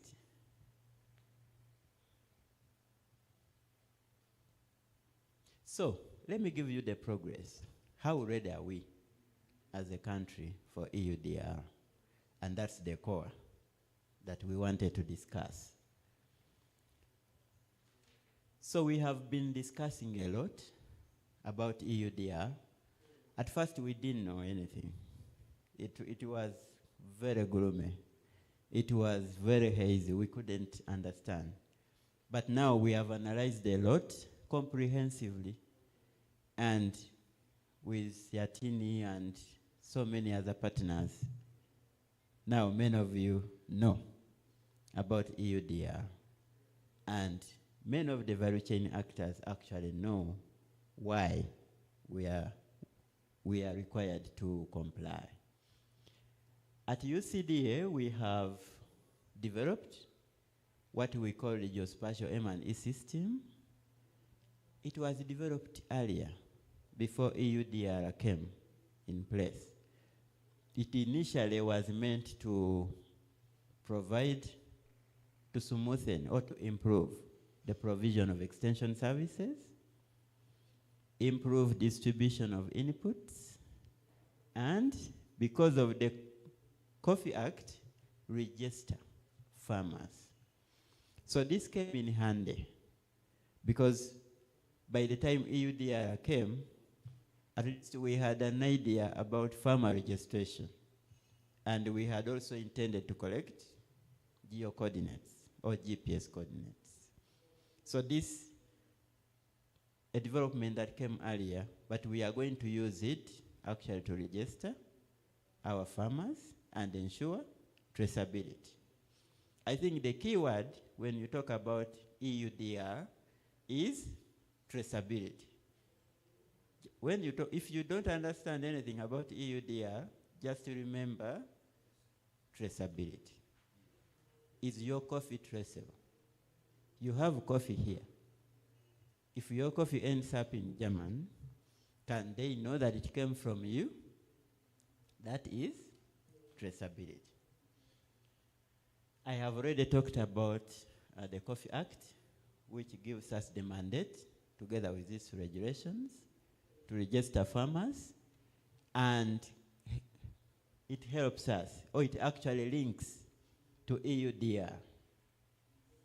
Next. So, we have a technical working group comprising of so many people, including ministries, agencies, and key players. For example, Siatini has been attending the technical working group meetings, and this was formed to oversee the implementation of EUDR, or call them EU regulations, including CS3D. So that's already in place.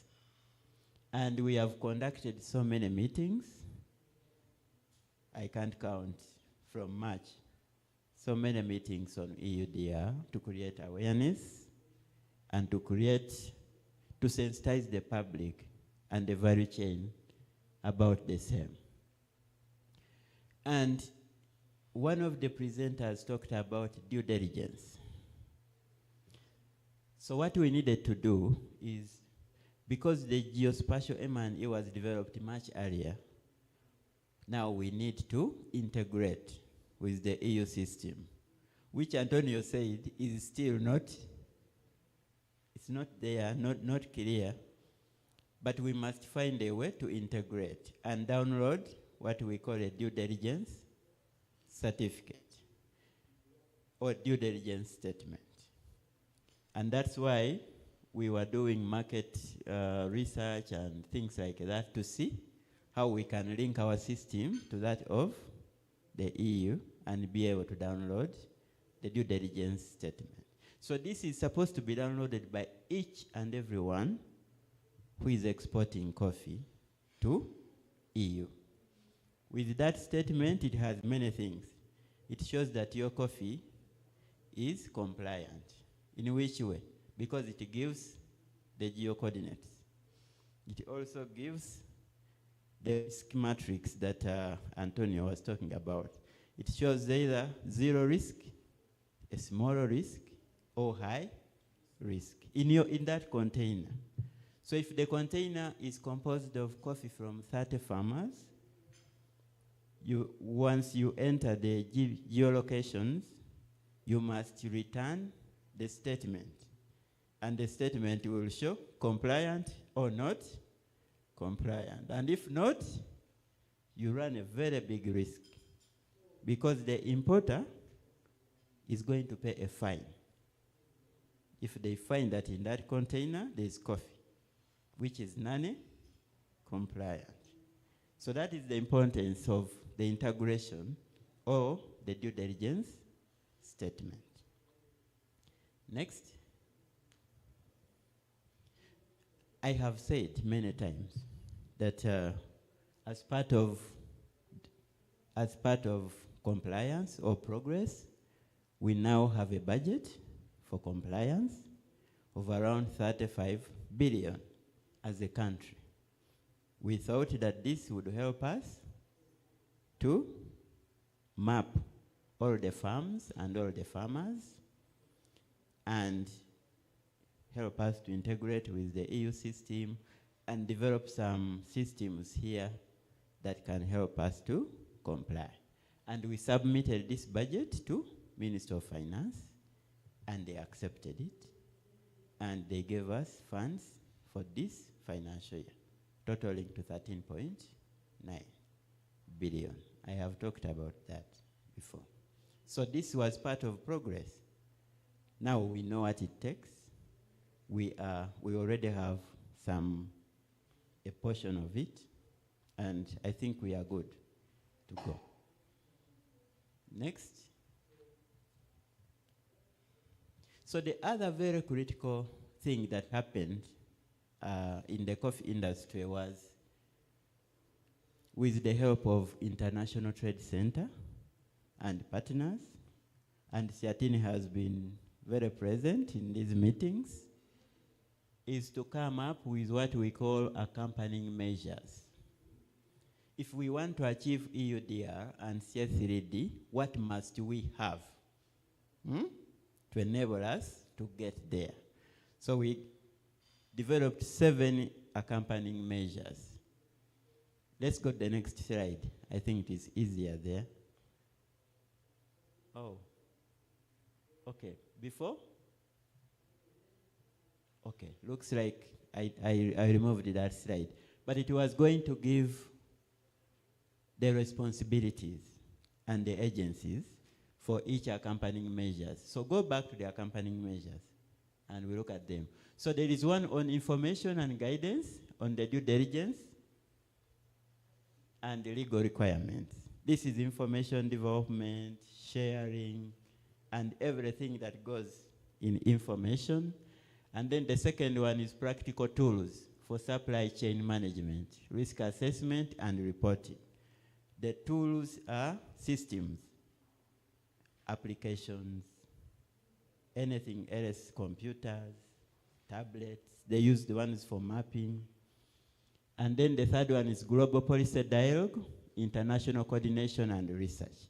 You realize we have to interface with EU and ask them to make clear whatever they are putting across. How do we dialogue with them? And then the other one is collective action and stakeholder engagement, which we are doing now, isn't it? Yes. And the fifth one, actually the fourth, the fifth is producer supplier capacity building and empowerment. Antonio talked about cooperatives, smallholder farmers. How do we empower them to understand what is at stake? And how do we de-risk? Let's say, how do we de-risk the smallholder farmers in the face of EUDR?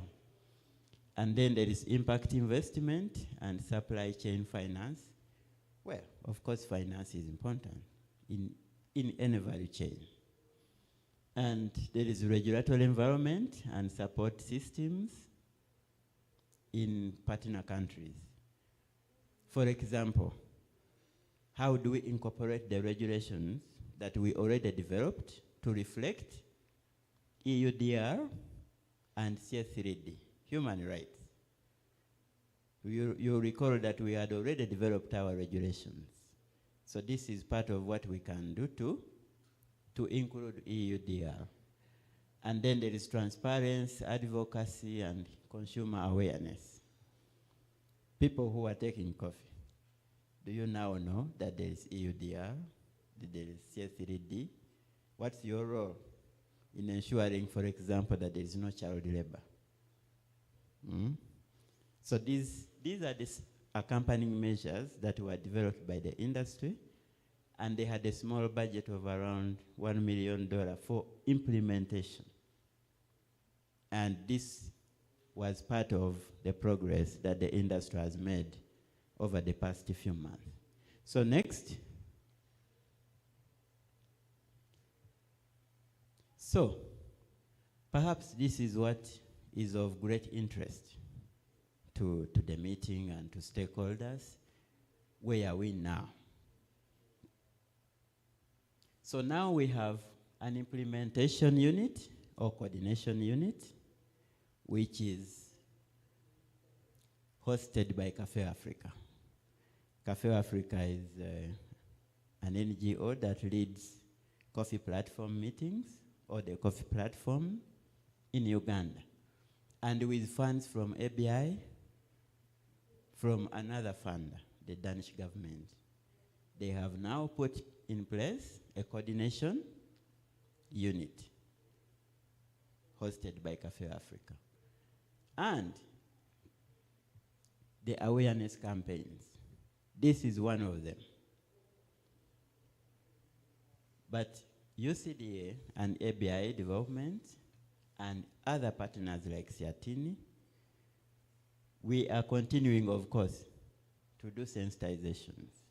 But going forward, perhaps next week, we have a bigger rollout of a national campaign on awareness and sensitization for EUDR and CS3D.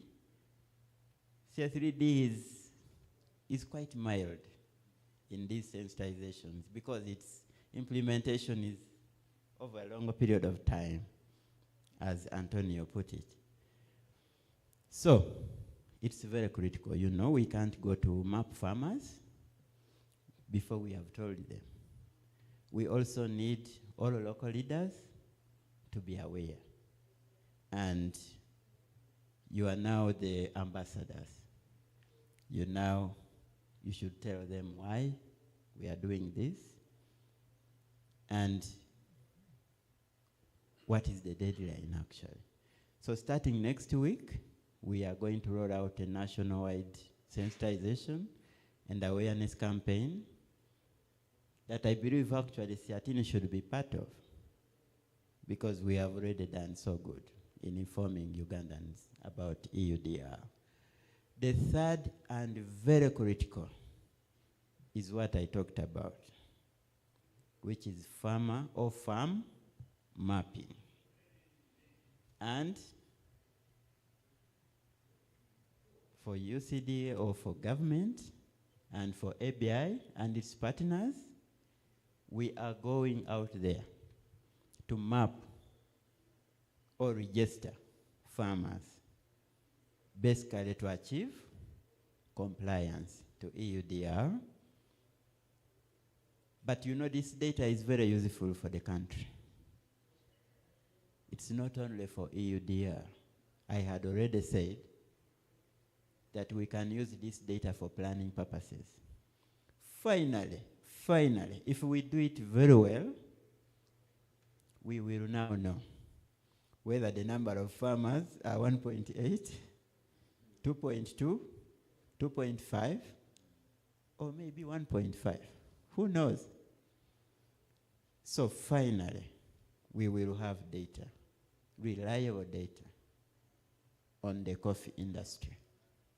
And this is very good for planning purposes, very good for distribution of agri-inputs, very good for financing. You know, farmers, finally we shall know, on average, how many acres does a farmer have? And the mapping is going to give you a farmer code. So this code, if someone just puts in the database, it will return everything about you as a farmer, how many acres you have. If you have added, maybe today you have added another 5, we will keep updating. So this is very, very critical issue that's coming up or starting very, very soon with funding from government and funding from development partners, specifically ABI development. Next. So, as I wind up,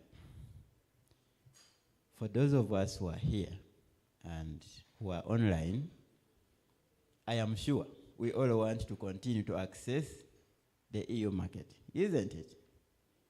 And because of that, I call upon you to support our efforts to map farmers and their gardens.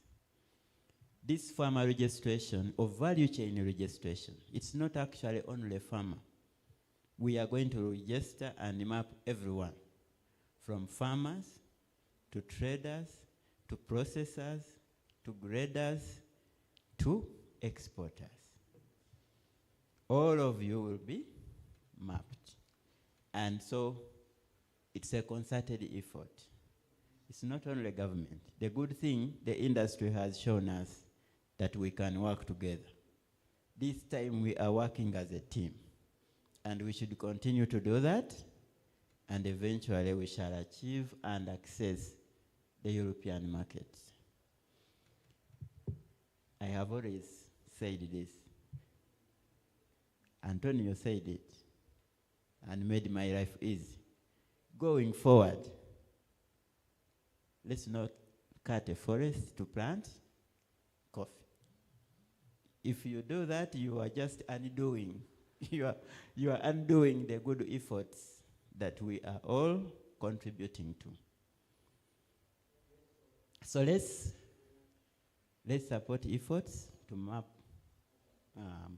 value chain actors and their farms such that we are still able to access the market, but we are also compliant with the EUDR and other regulations.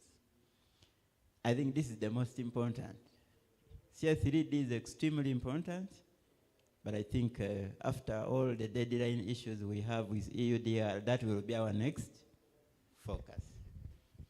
Okay, I don't think there is something else. Yeah, so thank you very much for listening to me, and to Siatini really for organizing this meeting.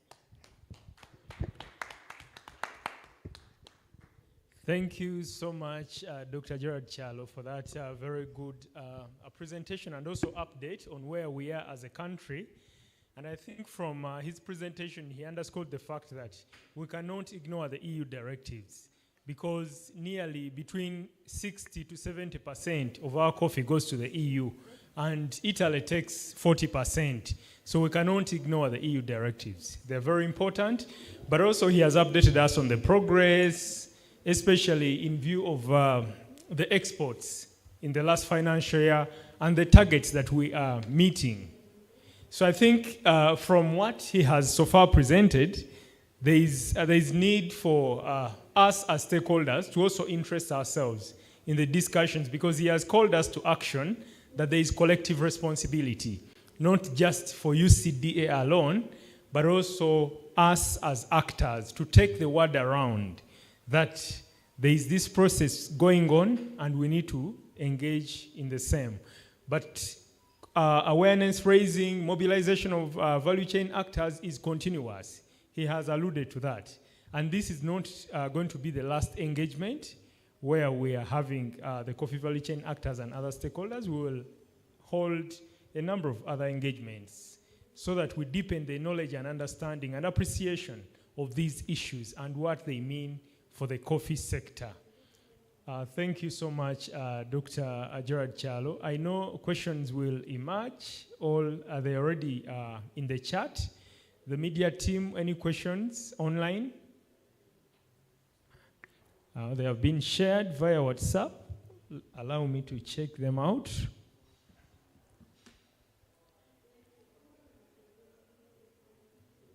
But as I check out the questions, we are lucky to have a coffee value chain actor, a farmer, Mr.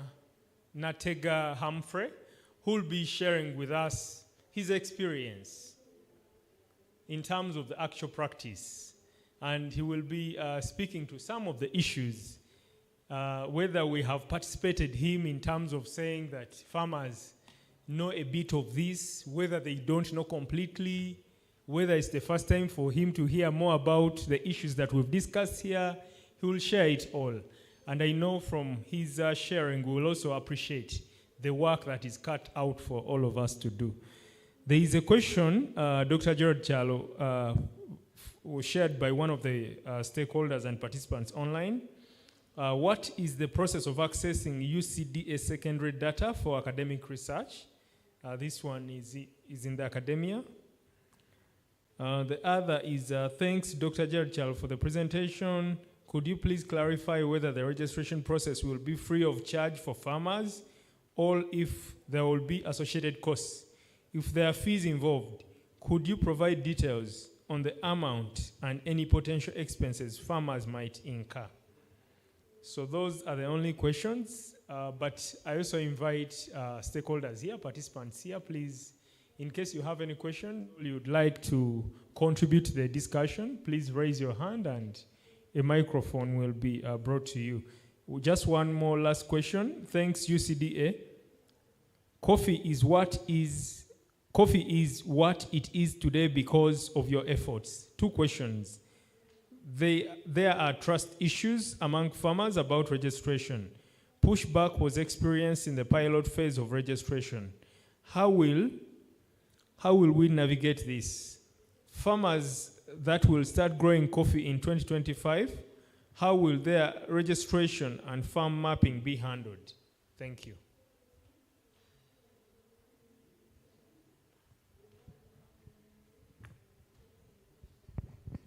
Thank you so much, Dr. Chialo, and also thanks to the UCDA for very good work done. I have a question regarding the capacity, the consignments.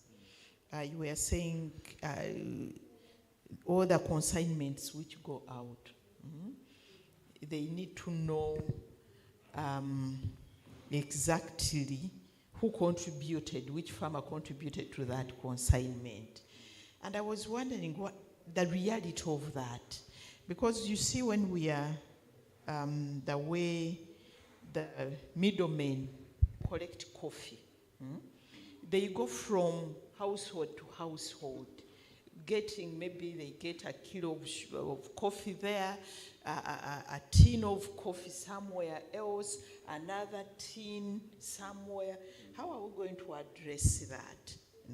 So what's the reality really of what we are talking about, given the way we produce our coffee and the way that coffee trade is carried out? And I remember you have done good work in the villages there, looking for people who get the green coffee, but still you need to do some more work around that, the quality. But that's the reality on the ground, and I wonder how you are going to address that. This is a proposal on capacity building and information, and I appreciate the question which has come, the previous question about the issue of trust and how you are going to address it. But I think we also need to rethink the cooperative movement, because now here we are talking about you as UCDA going to each and individual farmer.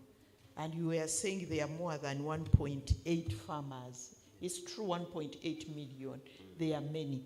So going to each individual farmer is going to be really difficult. So what about going back to that system of cooperatives where you reach a cooperative and the cooperative reaches their members? Thank you so much. Thank you so much. Dr. Gerald Chalo, I would request that you respond, but if you could move to the front. Thank you.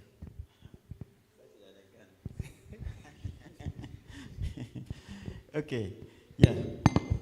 Thank you. Thank you very much for the comments and questions.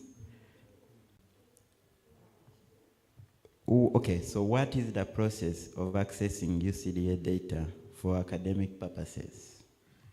Very simple process. This data is public data. It's accessible to all of you.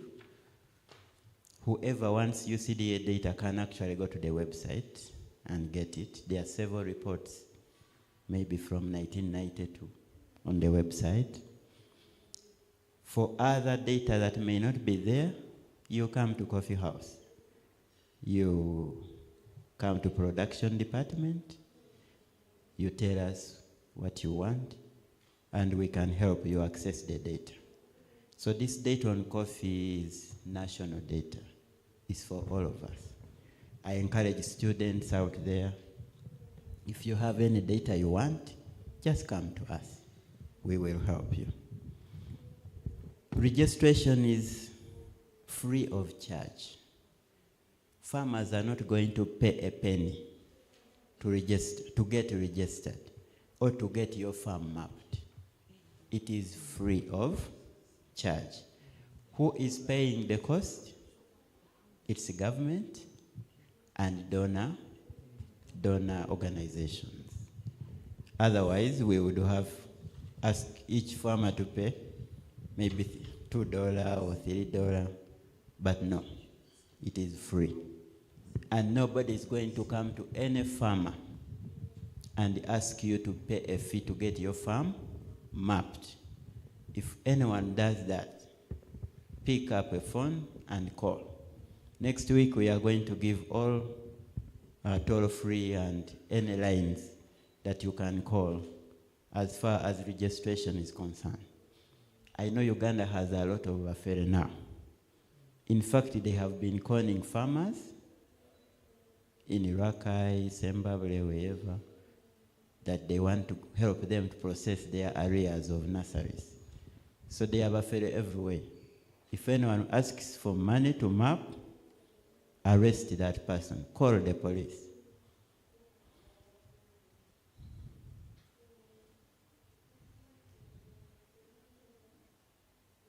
Yeah, how do we navigate the issue of trust? That's why we want to do enough engagements. We want to do sensitizations. We want to make sure that value chain actors are informed of why. Why is this taking place? So this, such that when we go to the implementation of the real process of registration, farmers understand why we are doing this. Now, going forward, of course we know every year, every season, new farmers will come on board. And it's going to become a continuous process. Capturing farmers or those who enroll will become a continuous process. It is going to be easy. There won't be so many. The UCDA system is already in place, and sub-county extension workers and our extension workers will capture information about new farmers joining the coffee industry. And Jane is not here now. I want to answer her questions. Yes, so the biggest problem with the coffee value chain in Uganda, I believe it is the same in Africa as well. The issue is the complexity of the value chain. You have a farmer who has just 100 trees. And every time he harvests, or he or she harvests, she sells 5 kilograms, 10 kilograms. It's extremely complex. This is why we were initiating a study to understand how best to tackle the traceability issue of this highly complex value chain. You have numerous farmers. By the way, almost 87% of all the farmers we talk about are smallholders with 1 tree to maybe 900. That means 1 to 2 acres. 0 point something to 2 acres. And there are so many middlemen. From another middleman who buys at household level, sells to another one in the village, who sells to another one in a bigger town, and eventually to someone who sells to the export. So you can see the complexity of the value chain. But how do we intend to solve that? Is to make sure we have mapped everyone. All farmers, even if you have 1 tree, you should be mapped. So when you're selling your coffee, the person coming to buy will say, what's your ID? Your ID is maybe your G001 stroke, where? Rakai. Stroke or Rakai, stroke a certain sub-count or whatever. So that ID goes to the trader. The trader will aggregate all of those IDs and pass them to the next level. Like that, until the exporter is able to tell that I have 150 IDs contributing to this container, whether small or big. And this coffee was brought by trader A, trader B, trader C, and trader D, each of them contributing a certain ID number. So this is what we are calling traceability. We will know the farmer and the trader or middleman and the exporter. So in the complexity of the value chain, we are trying to understand how best to manage traceability. There is absolutely no option. We must trace the coffee. That is it. Yeah, so Jane was talking about the cooperative movement. The cooperatives are there. I think we need to build their capacity, but you know that the percentage of coffee farmers in cooperatives is very low. I think it's less than 30%. So to encourage the rest of the farmers to join cooperatives and also tell them the benefits of staying in a cooperative. This is, you see, we have talked. Now we require another voice, I think, to talk. You know, we can contribute to the coffee roadmap by getting these farmers in groups. And now it is going to be very easy. You belong to a cooperative, the cooperative knows you. The cooperative is going to map you, isn't it? And submit that data to UCDA. It's easy that way. Yeah. And maybe the other thing is this data, whether done by ABI Trust or UCDA or anyone else, it's going to end up at UCDA. This data is for Uganda.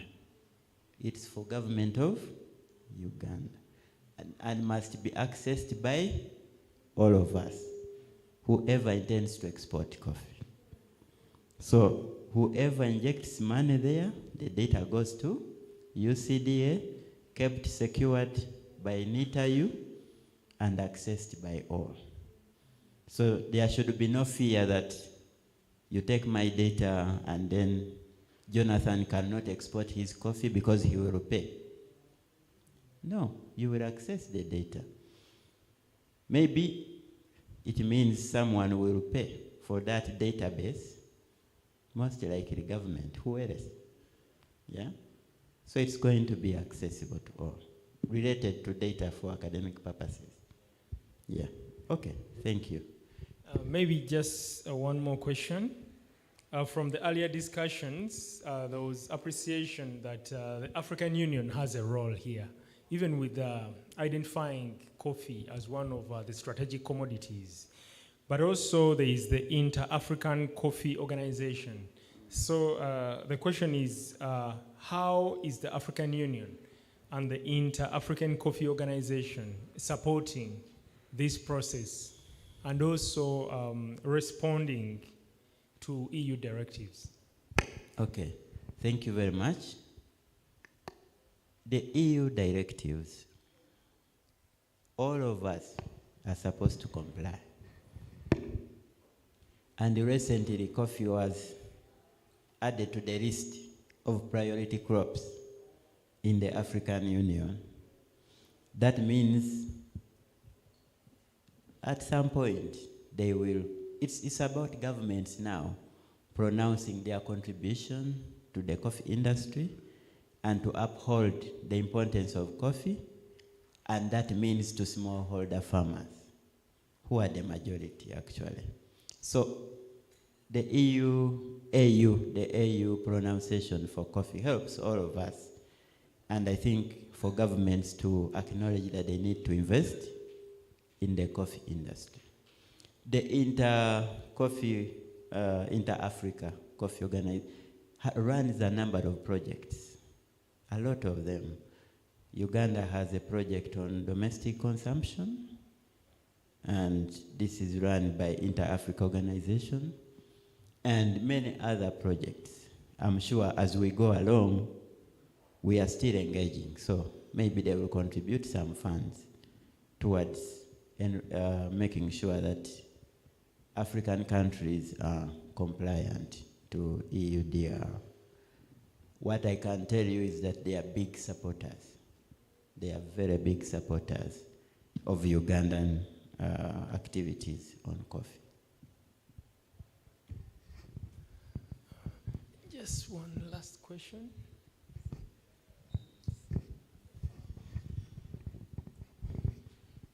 Thank you very much, Director.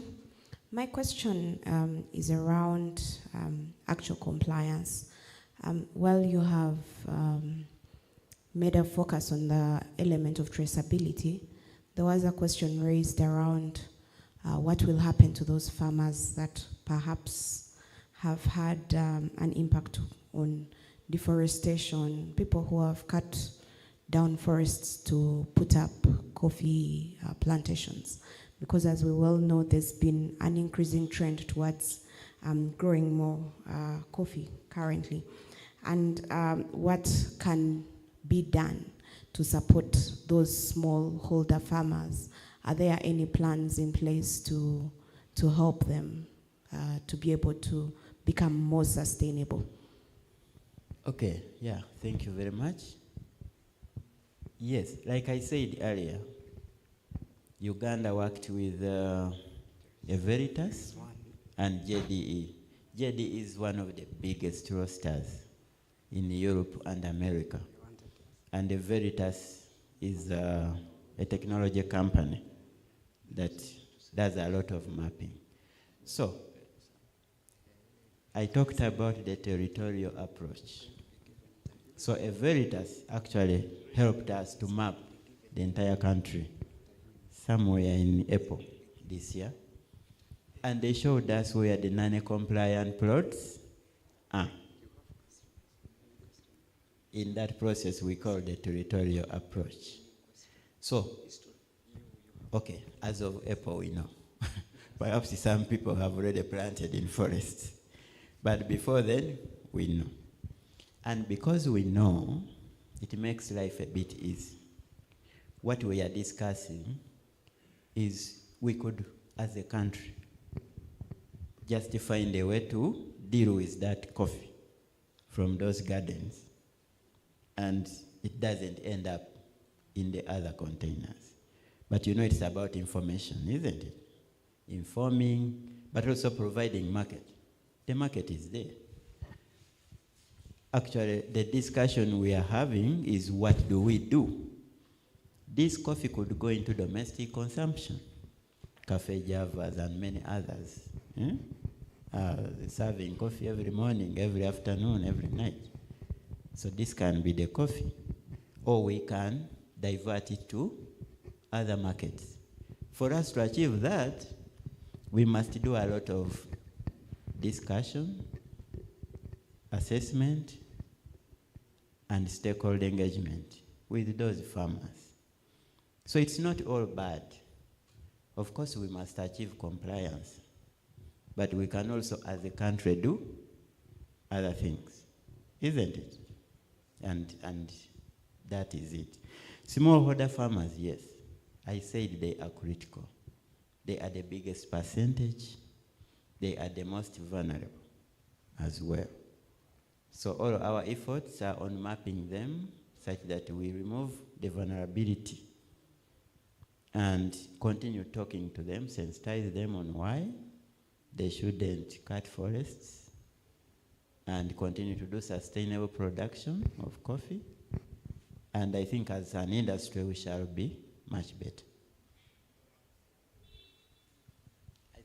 Jane, I answered your questions when you were not here. Yes. Yes, Mr. Chalo, I have a question for you. UCDA, you have carried a cross for the farmers and the nation at large. So this, in order to achieve the production and the CS3D directive, we need the following organizations to come on ground, like NEMA, NFA, WAFES, and WAFES, to teach farmers or train farmers on sustainable agriculture techniques, even to sign an MOUs with the farmers. So I don't know which arrangement you have, like to increase on production of coffee, we need to have bees. In fact, we have a challenge whereby people use pesticides which affect our insects like bees.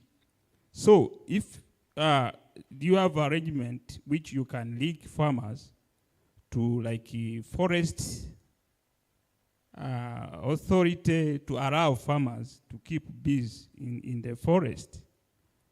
NEMA to train farmers on tree nursery establishment and management, so that to reduce the community on overdependence of trees of the forest, and also to make their compost manures compared to inorganic fertilizers.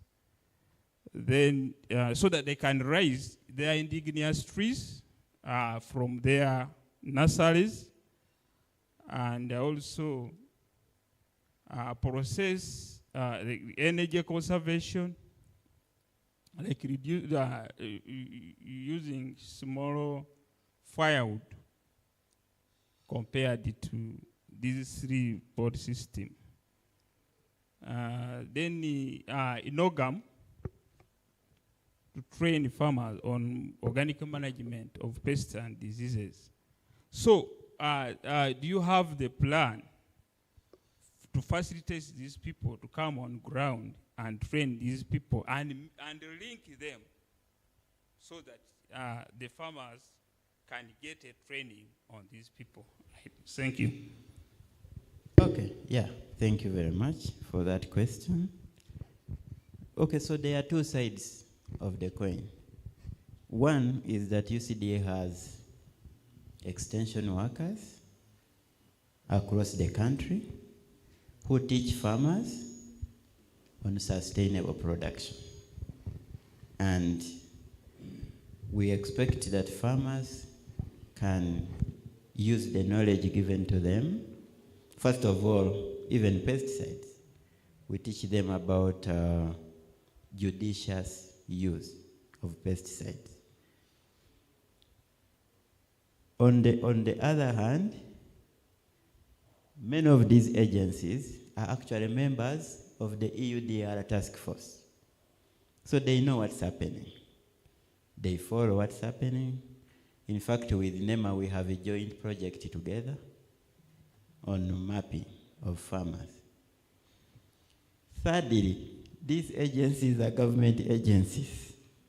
They have a budget for their own activities. So I'm sure they can reach out to farmers and train them and sensitize them on their activities. For us, we encourage farmers to grow coffee sustainably. And that means use the best practices. You are even encouraged to do bee farming or beekeeping to increase pollination of your coffee. All of these, the farmers are trained. So.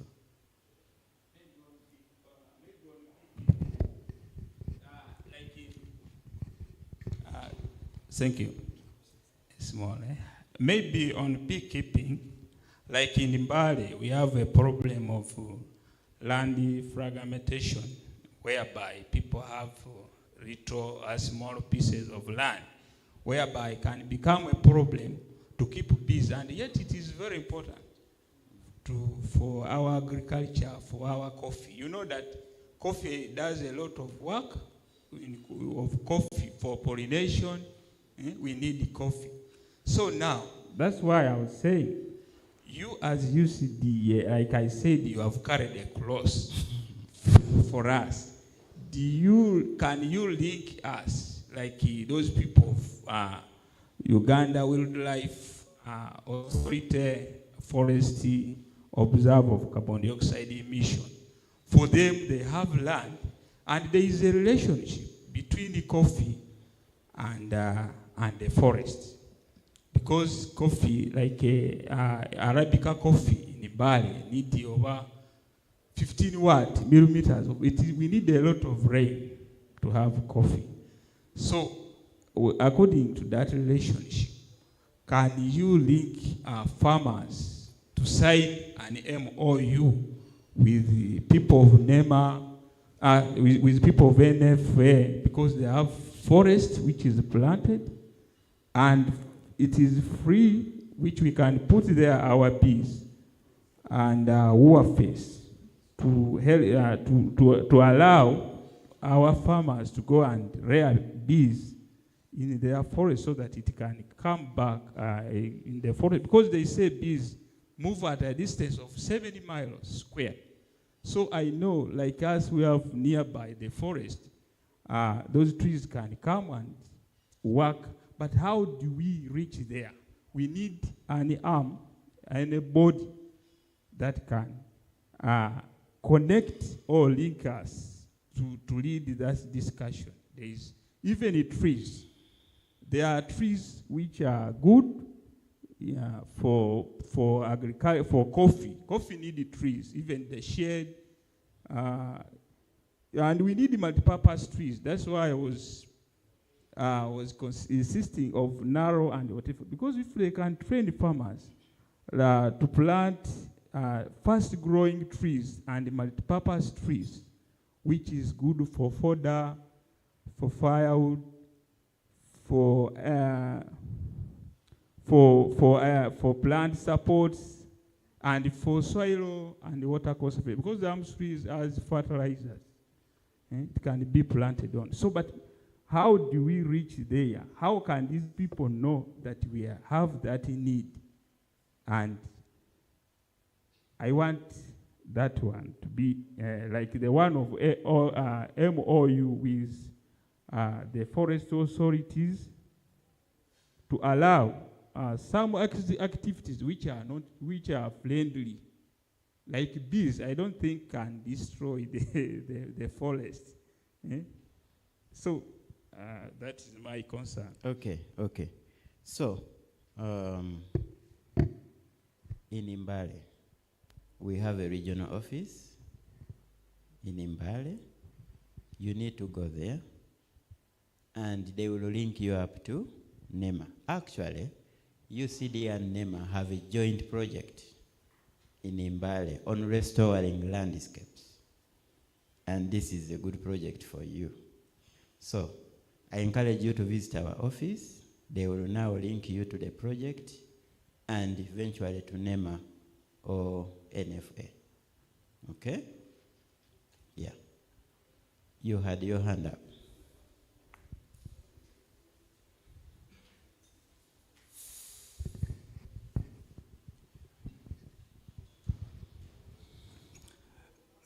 Yes, I wanted to give a small response to him.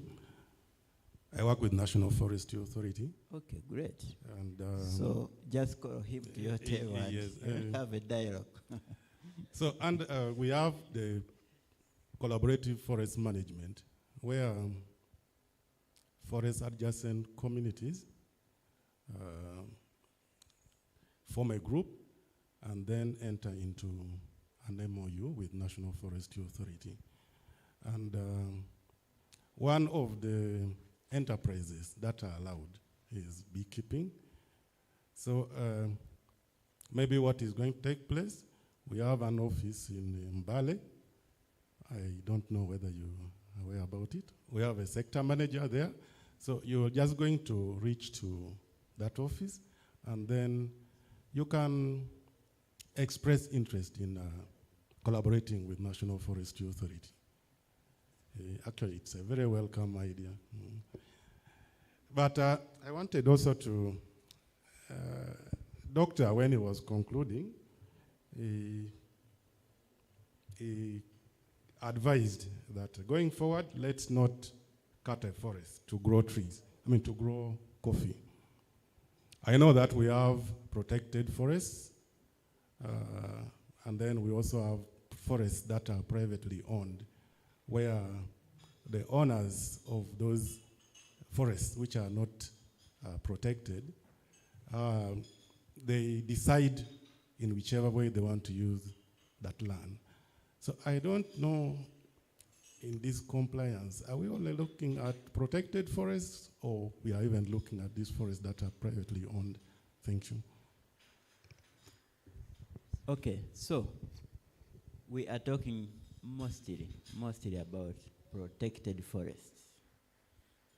Because when you plant your eucalyptus, you will cut it down anyway at some point, isn't it? Yes, and that is it, protected forest, important. And basing on that map, if you have cut a protected forest from December 2020 and you planted coffee, that coffee cannot access the market. Yeah.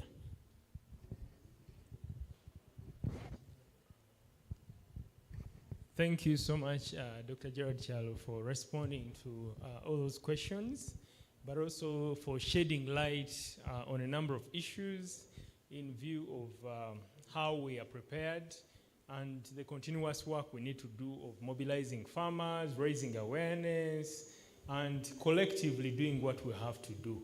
But also from what one of the farmers has raised from Mbale is that there is need to engage the farmers on ground.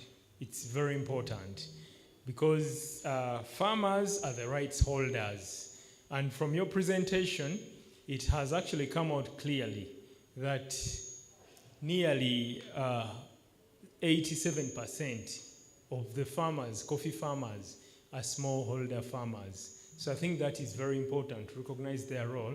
But also from the presentation that was made by Mr. Doc No from the International Coffee Organization, he alluded to the fact that 25 million farmers, 25 million smallholder farmers contribute to 80% of coffee production. That actually underscores the value that they bring on table. It's a lot of value in terms of meeting the production targets and all. And I know even we wouldn't have met the targets as a country if it's known for the efforts of the smallholder coffee farmers. But this discussion really cannot stop because the issues are closer to our hearts. But we have a few more speakers, And I would request Dr. Gerard Chalo, before you leave, we will have Mr. Richard Okot from Ministry of Trade, Industry and Cooperatives, who will be speaking to achieving regional value chains and how to unlock our potential, the potential of the coffee sector, because all we have spoken about is not only for Uganda or for Kenya, Tanzania, but how then do we come together? Because some of these endeavors, all things, aspirations would like to achieve, require regional value chains. And it's only when we join forces that we can be able to realize greater gains. So I would like to invite Mr. Richard Okot, Assistant Commissioner, External Trade, Ministry of Trade, Industry and Cooperatives, to speak to us about regional value chains briefly, and then, but also share what he has to share around what the EU directives hold for Uganda's trade, coffee trade, and also for the economy. Thank you so much.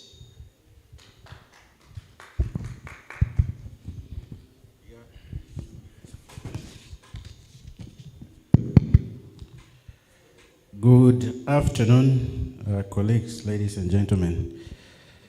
I think from the various speakers here, most of the things that I want to talk about have already been covered, particularly from Mr. Chalo and then the other two previous speakers.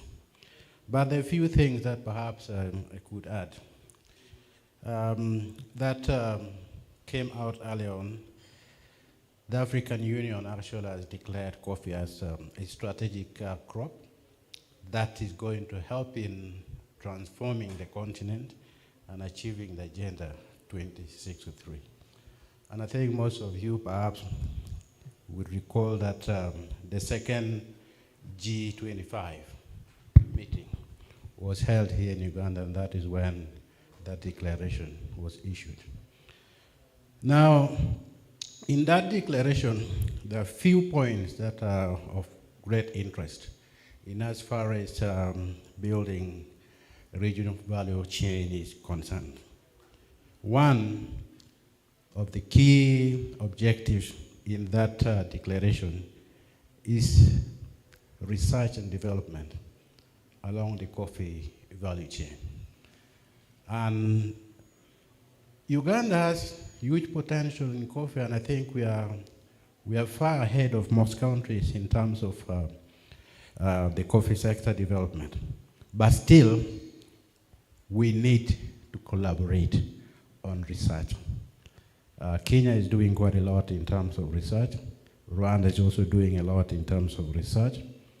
And given the EU DR, that has been the biggest challenge we have at the moment, we are not going to expand our coffee production through cutting trees and additional land. So we need to do research in terms of improving on our yield. At the moment, I think we are doing about 1 point what per tree. That is not significant. So if we want to maintain increasing coffee production, and of course attaining the roadmap, we need to do something to research. And research becomes very important. Nakori is doing significant work in coming up with new varieties that we hope will be resistant to diseases and also improve on productivity. We need to go beyond 1 point something. We need about 3 to 4%. That's the only way we can actually maintain the momentum of increasing production. It's going to be basically on research and getting the best varieties. Then there is also the aspect of promotion of coffee consumption. Not domestically only, but within the region. It is only through the regional arrangement that we have like EAC, COMESA, and now the tripartite, which has come into force. Through that is the only way we can actually extend and expand additional market that we need. There are products, the non-compliant ones, may not be compliant by the end of this year. So they need those other markets that do not have such regulation that the one EU is coming up with. Then the other aspect coming from that declaration is building the capacity of the private sector to be more productive and to be more responsible and to be more sustainable in managing the coffee sector. Then the other one is partnership between the African Development Bank and then the other players, IACO, in mobilizing funding to enable these activities be achieved. Those are the key outcomes coming from that declaration. And without funding, you can't do much. And that funding is going to help in capacity building, in research and development, and in promotion of coffee consumption across the continent. So going forward, I think we need a collaborative effort in addressing most of the things. At the moment, we are acting individually as countries, and that we can't achieve much. We need to have a common platform that brings together the entire continent and see how best some of these things can be addressed. Perhaps even delay the implementation or to have it a gradual process to get this implemented. So I think we need to have that. Ethiopia cannot do alone. Uganda cannot do alone. We need to see how best we come up with a platform on addressing common issues that affect the coffee growing countries and consuming countries, I mean. So we need that, and that is part of the declaration that came. So we need to act collectively if we are really going to manage. Otherwise, at the moment, we are all doing our things individually, and the results aren't very impressive. So I don't want to talk much. A lot of the issues were already addressed by Dr. Achalo, and then the other previous speakers. So perhaps we need to come up with a framework on how we take the process forward, and I think UCDA is doing a wonderful job and continue to do a wonderful job, particularly in information sharing and sensitization, because that is what is lacking now, and we need to take it forward. So with these few remarks, I want to say thank you very much.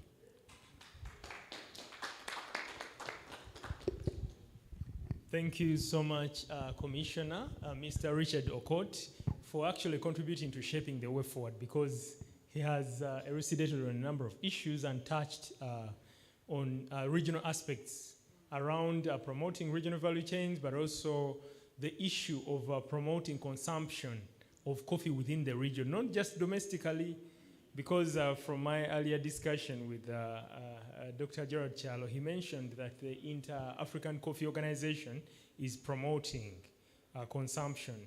But I think it's important to engage the Inter-African Coffee Organization to promote it within the region, not in just the respective countries, but within the region.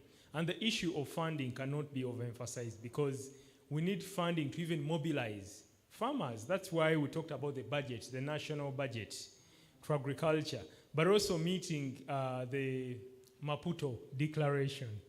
I think we are a bit falling short, yes, and countries like Rwanda are making strides in terms of committing a significant percentage of the national budget. In fact, for Rwanda, it's 10.4%, yes. So they have made strides on both Malabo and Maputo. So we need to really put some efforts around the same. And I know from what Commissioner has shared, that's the position of government, that government is taking on those issues seriously. And he's actually just amplifying some of the aspirations of government and the targets and efforts that government is taking on.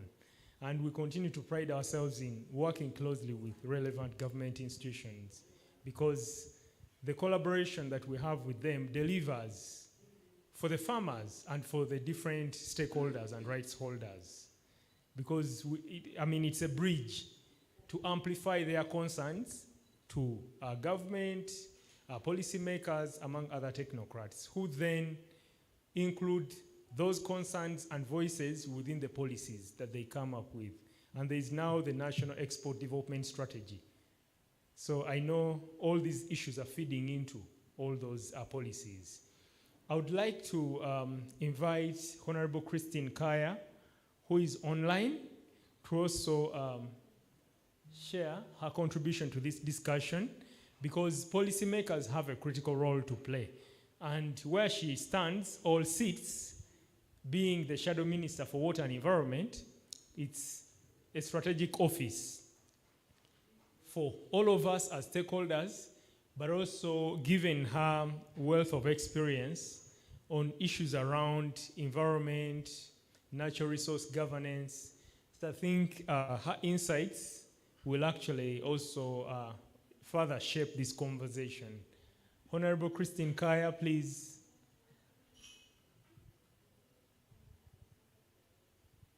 We are ready for you.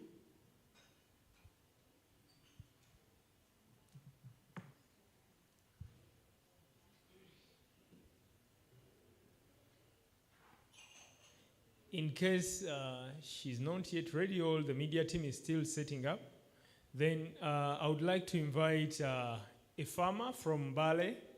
That's Mr. Natega Humphrey, to share with us his experience, but also share with us more to do with the reality on the ground, because we've been speaking a lot of English, and now we need to listen to the language of farmers. What do the farmers have to say? Please, could you come to the front?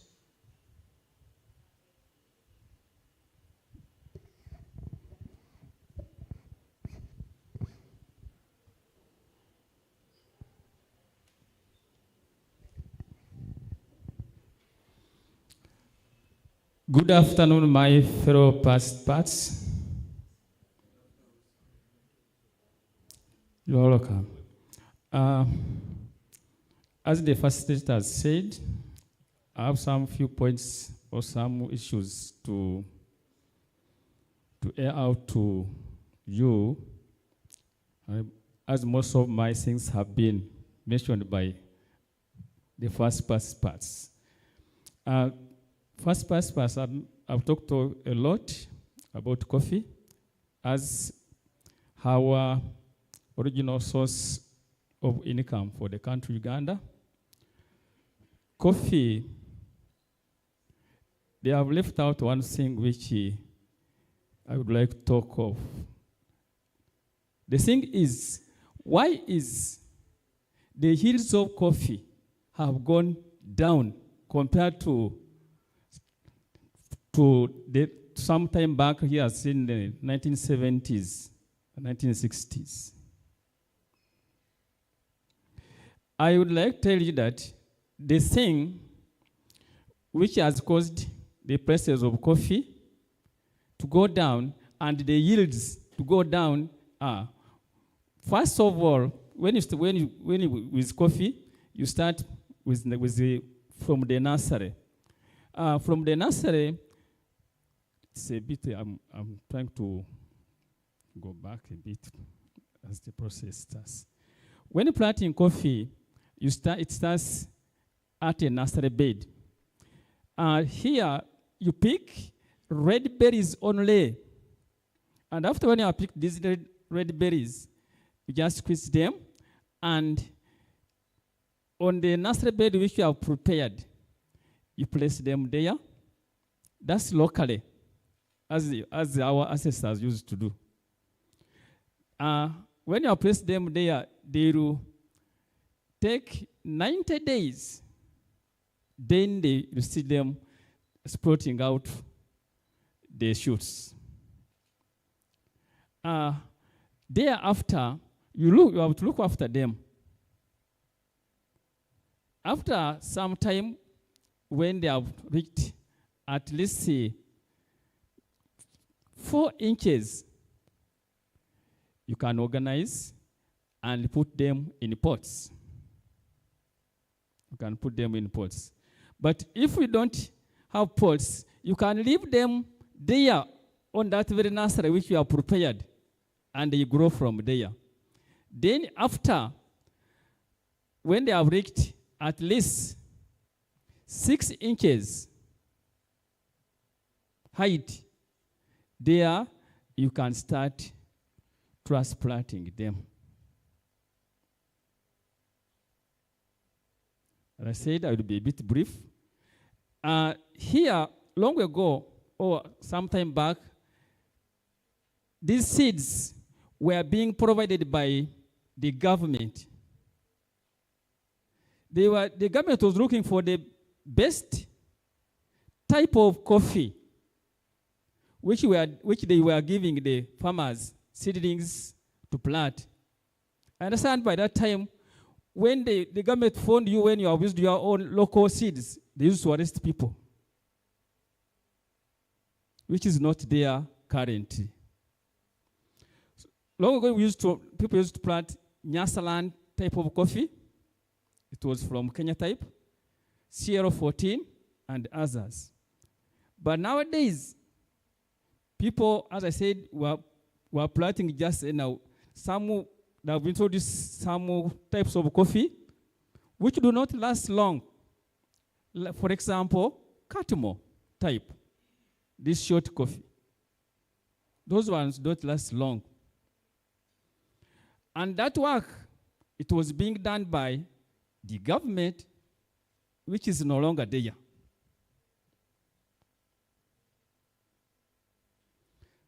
That's say, during that time, when you are to plant coffee, they give you the best or the best seedling which you are to plant. So I appeal that maybe the government come in through extension workers and they check for us, for farmers, the proper type of seeds they can plant. On the side of pesticides, we are using these artificial ones, which at times they have both positive and negative results. Some of these pesticides, which when we use them, the artificial ones, when the coffee is flowering, when you use them, some of them, they can make these flowers to wither.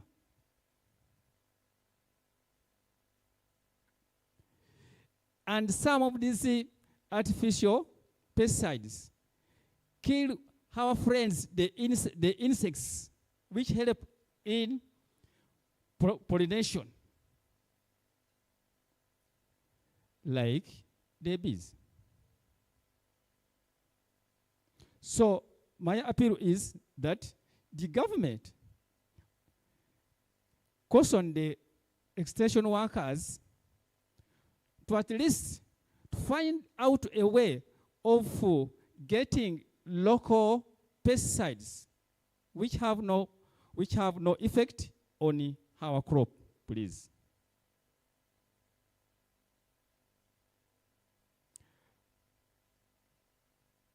Still on inputs, we have these fertilizers which we use. I can say that they have both positive and negative results. These artificial fertilizers, okay, they do well, but they don't last long in our plants.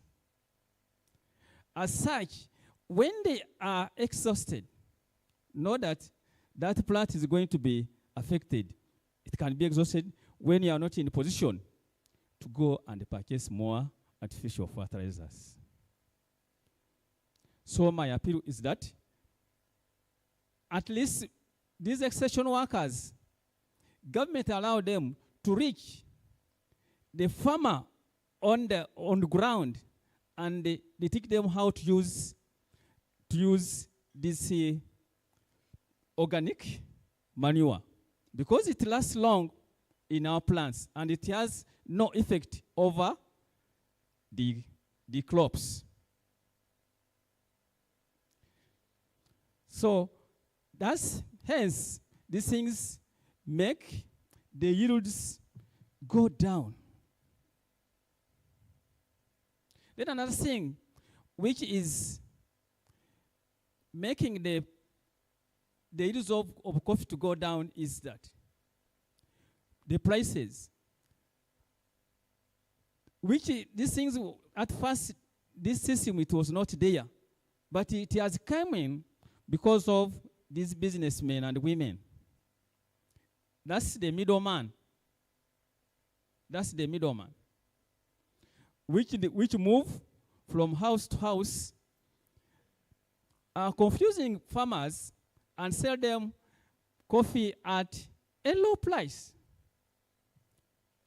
Hence, demoralizing the farmers, because one who be patient and sells his coffee or her coffee by the cooperative, like in Hawambale, which is cooperative society, he gets more money compared to that one who was sold in black market. That is just to these other buyers, businessmen. So that is nothing but exploitation of the root, the farmer on the behind. That is exploiting the farmer on the root behind there.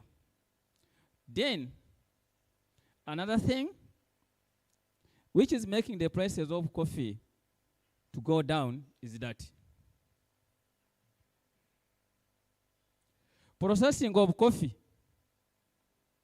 People who don't process coffee in the normal way as per the regulation of processing coffee. Coffee, you must, after you pick on red berries.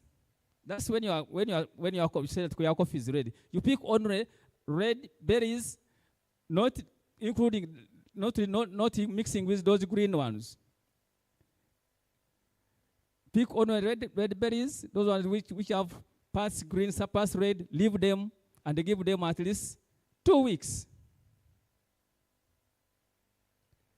So, and as you pick that coffee, you must pulp it the very day.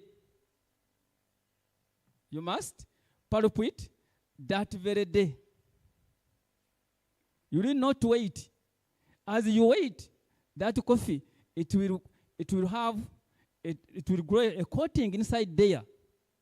When you break it open, you find that as if it is red, as if it is blood, so that coffee cannot give you what we call premier grade. And the problem why this is so is that the government is not assisting us. Formerly, during the golden days of our fathers, our fathers used to sell their coffee through societies. And the government was giving them what they used to call crop finance. They could give them pulping machines, fertilizers, pesticides, and on what? On credit. Then after harvesting the coffee, as they take it to sell, they deduct that money, that date, and the farmer walks home with the balance. And his machine will remain what? Home. So my appeal is that the government come in and at least introduce that thing of crop finance to assist the farmers so that they can produce quality coffee.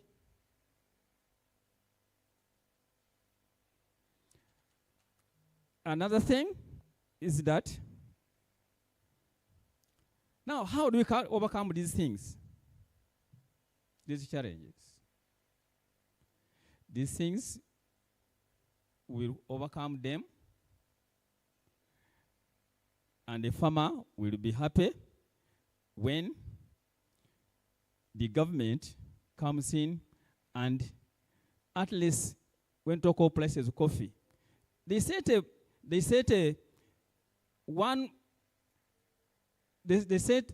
a uniform price of coffee. If they say that coffee a kilo is 10,000, let it be 10,000. But this is not happening because the government is not assisting us. It has left these businessmen to go and look for their own market, and everyone who goes will come with his or her price. We have our coffee authority is here, but I wonder if it is doing its work which it is used to do at first. May it come in and assist us. Mr. Facilitator, I hope you will go and talk to the people concerned, and at least we help a farmer. Extension workers. Government is paying them, these agricultural extension workers, government is paying them on their work which they are not doing. They don't visit these farmers of ours. They don't go there, Mr. Facilitator.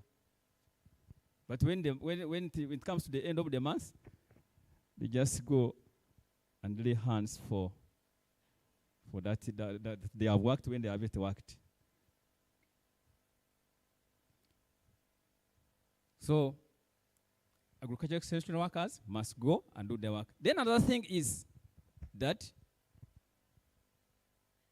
before we wait for the government,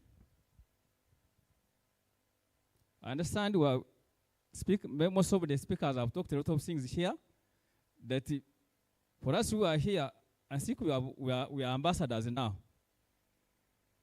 As we go back, can we organize ourselves and have a voice so that we can overcome all this? So with those few remarks, you may, in fact, I've costed a lot of time, a lot of your time, I wasted a lot of your time, you may excuse me. But may God bless you as you have been listening. I still remain Nate Gamfre from Bale, a farmer. Thank you. A round of applause. Thank you so much. So farmers were missing in this discussion, and we needed more of that.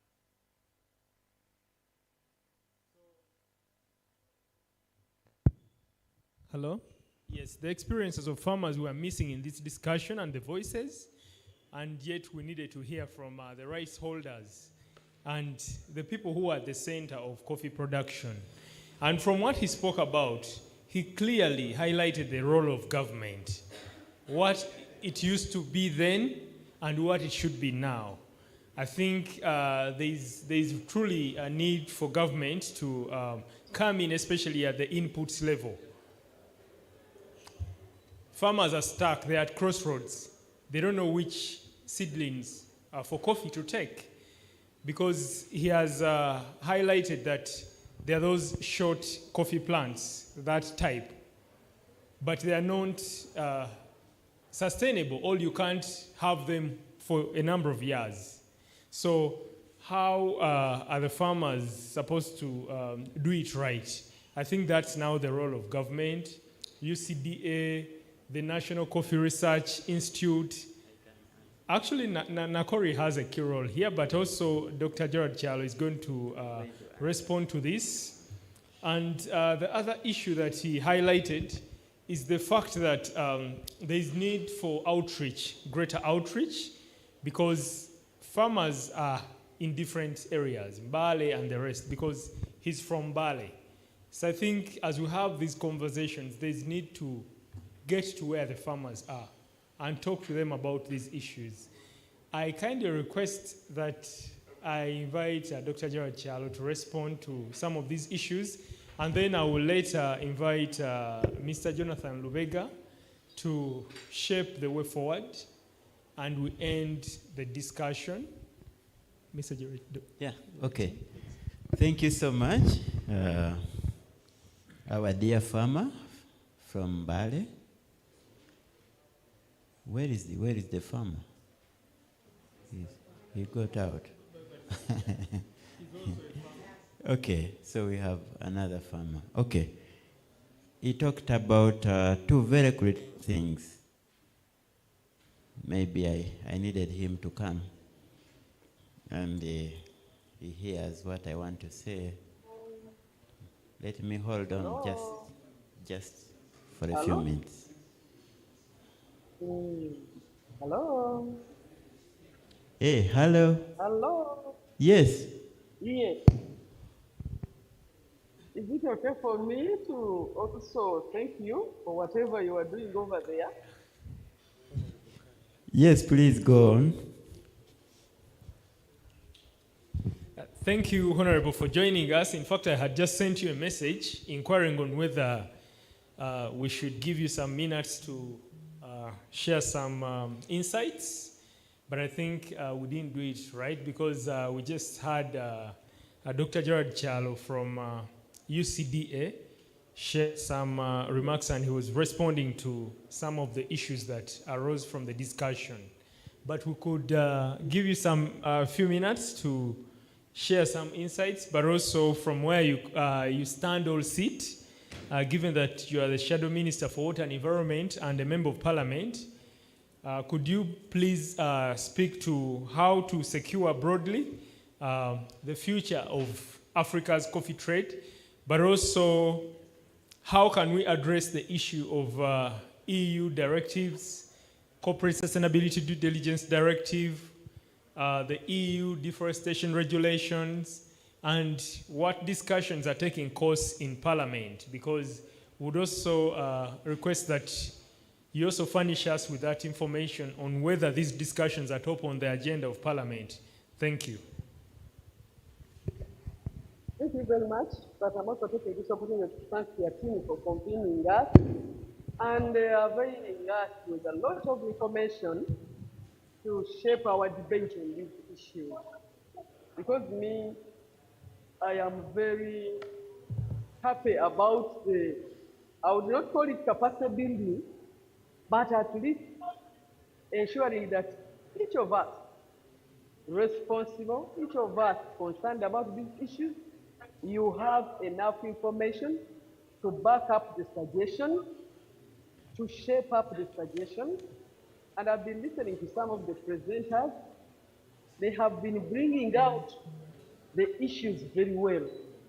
But on that note, I would like to, first of all, raise some issues, especially in line with the deforestation guidelines. I wanted to remind you that all countries who subscribe to the EU are not on the same level of development. So I expect that also the implementation of the directives have to recognize the fact that we are not at the same level of development. And that one also takes us to the level of domestication. We are at different stages. So I request that that is part of the decision or no, the action.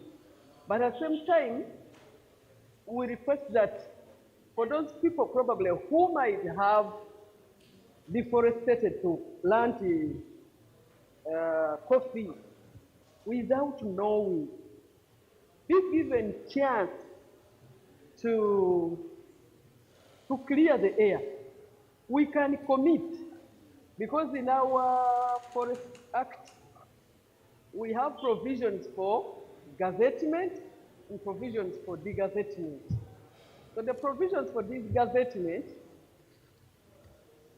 somebody is supposed to, first of all, plant an equivalent of what he or she intends to destroy, and then that is when he can request to degazette an area, I mean degazette a forest land. So the same should apply to the provisions in the deforestation guidelines. In case a farmer didn't know, deforested, is it possible for somebody to commit for like some 2 years to come to clear what he messed up with, and then be considered and then be coded? I feel that one is very important. And then I am very happy to hear about Ms. Jenny Nalunga's provision that we have embarked on strengthening a lot of cooperatives and also unions.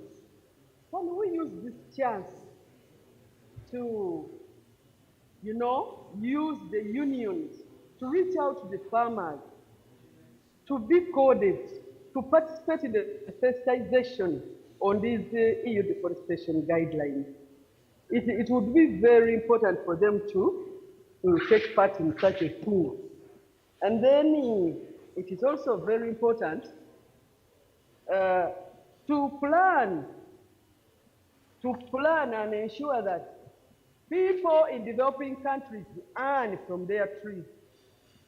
Because when they leave them standing, the globe gets happy. The entire globe is happy. So before we judge, before we condemn, we need to strengthen the payment for standing trees. And this should be a serious debate now. It should not be that tree farmers' children are the ones who are missing school, are the ones who are not having better livelihood. That one alone puts our innovation for climate change management very far. Because if people have decided to cut trees for coffee, it is not good. Likewise, they will not cut trees for coffee. We see investments coming in to destroy wetlands for sand, and the investments come from European Union. So if we are serious, let's be serious with this business of reversing trees for anything. We see investors coming in to develop cities, but in order to develop cities, they have to cut trees.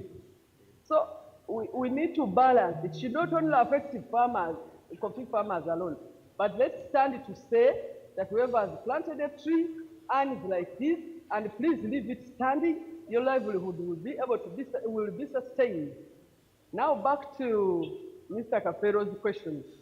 We already, together with Yatini, we have already lodged a petition to the Parliament of Uganda. And we thought actually last week we would be able, the Speaker would be able to read it out and designate the petition to a line committee, which has not taken place. And now we are going for regional sitting. Parliament is going on for regional sitting.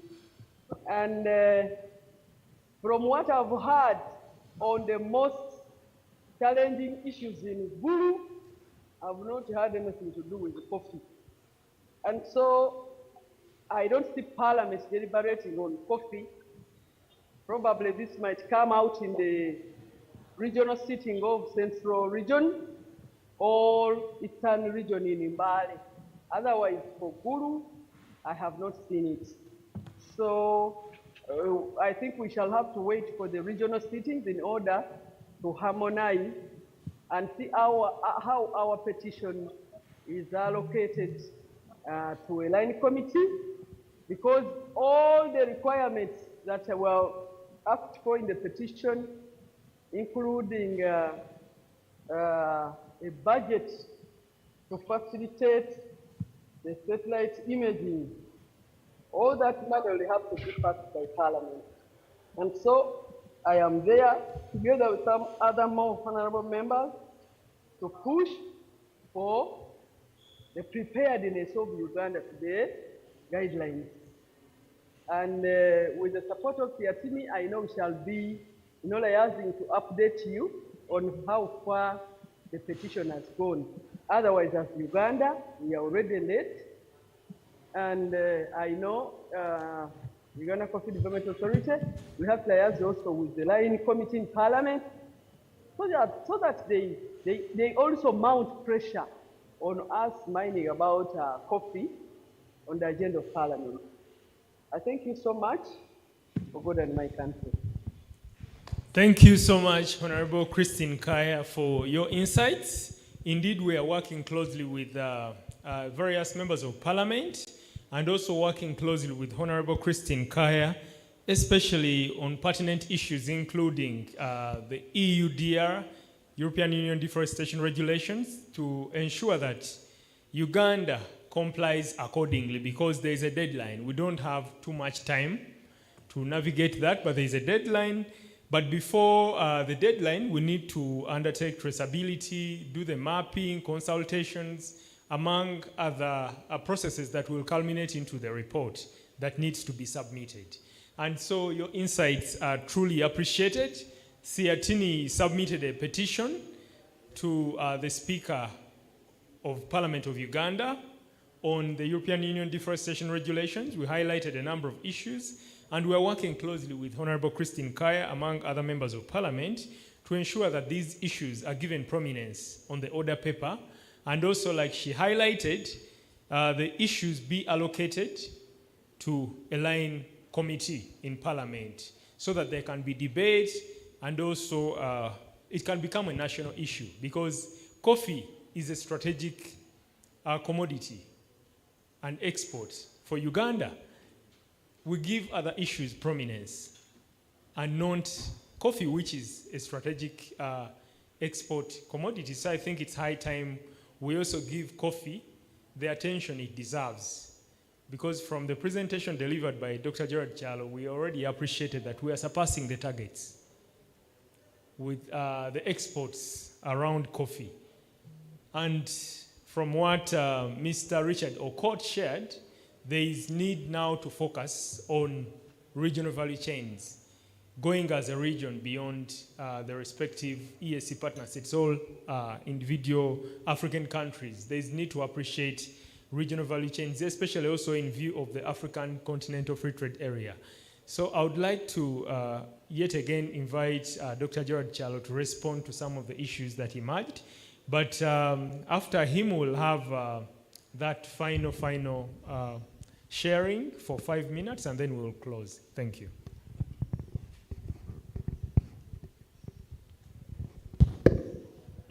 Okay, thank you very much. Yes, I would like to thank Honorable Kaya for those very kind remarks, and really for the effort. Parliament has done a lot. They have actually lobbied and got us the funds that I talk about. So they know. They know the budget. They have done their part, perhaps to encourage them to do more and sensitize all our people as we get on the road to compliance, which is still very bumpy. Yeah, but with Parliament, I know they still will help us.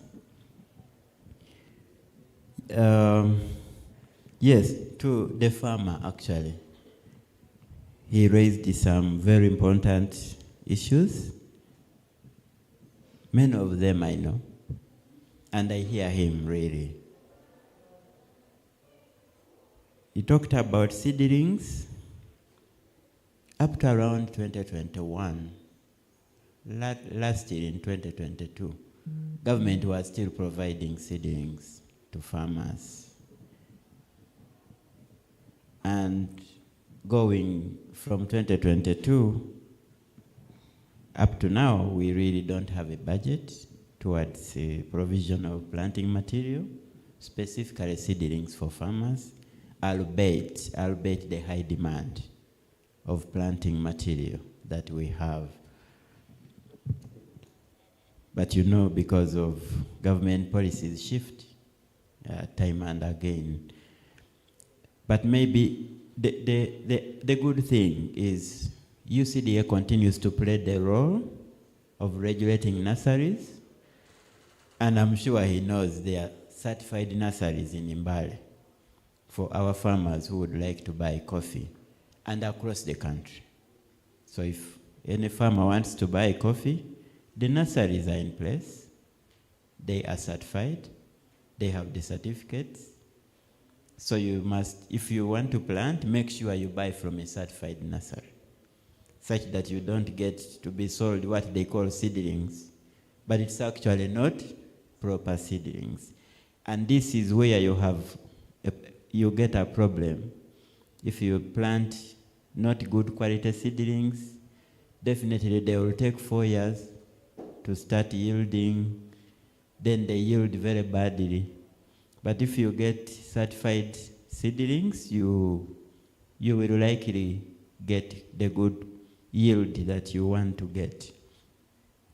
On extension services, I hear you for sure, because we have roughly 1 extension worker for 1 to 2 or 3 districts, and their training is really limited. They try, but imagine for 1.8 million farmers, we have 65 extension workers.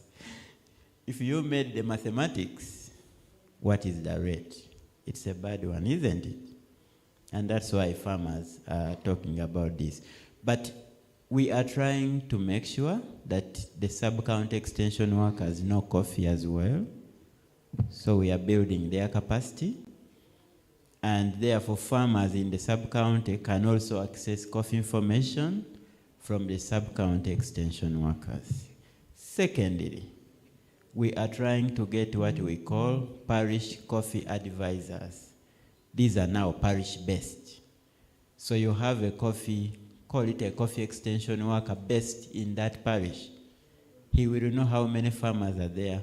He will know what each farmer is doing, and we will train them.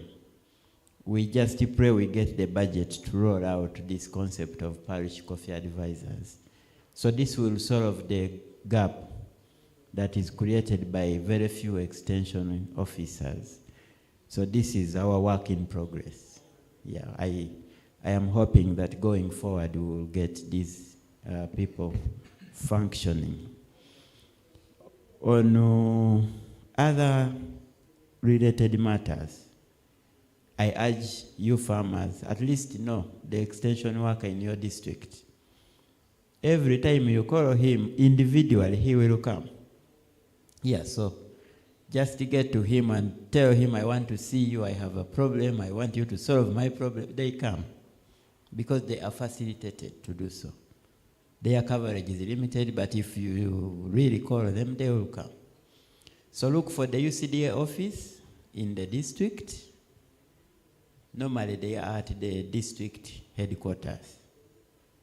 If you are in Mbale, Mukono, Masaka, Hoima, Bushenyi, Gulu, Arua, Ntungamo, or Rukunjiri, Fort Portal, you can go to the regional office and just ask for assistance. You will definitely get the assistance. We really can't, in agriculture, we can't exhaust the problems of farmers. There are so many, but we try. We try to solve them. On organic manure, you already know. So you train your fellow farmers to make their own manure, to apply manure, and to manage soil fertility. and soil conservation, such that you have better yields. On marketing, every day you can access the UCDA. There is a code I need to give you. There is a code. You send Robusta to, I think, 2200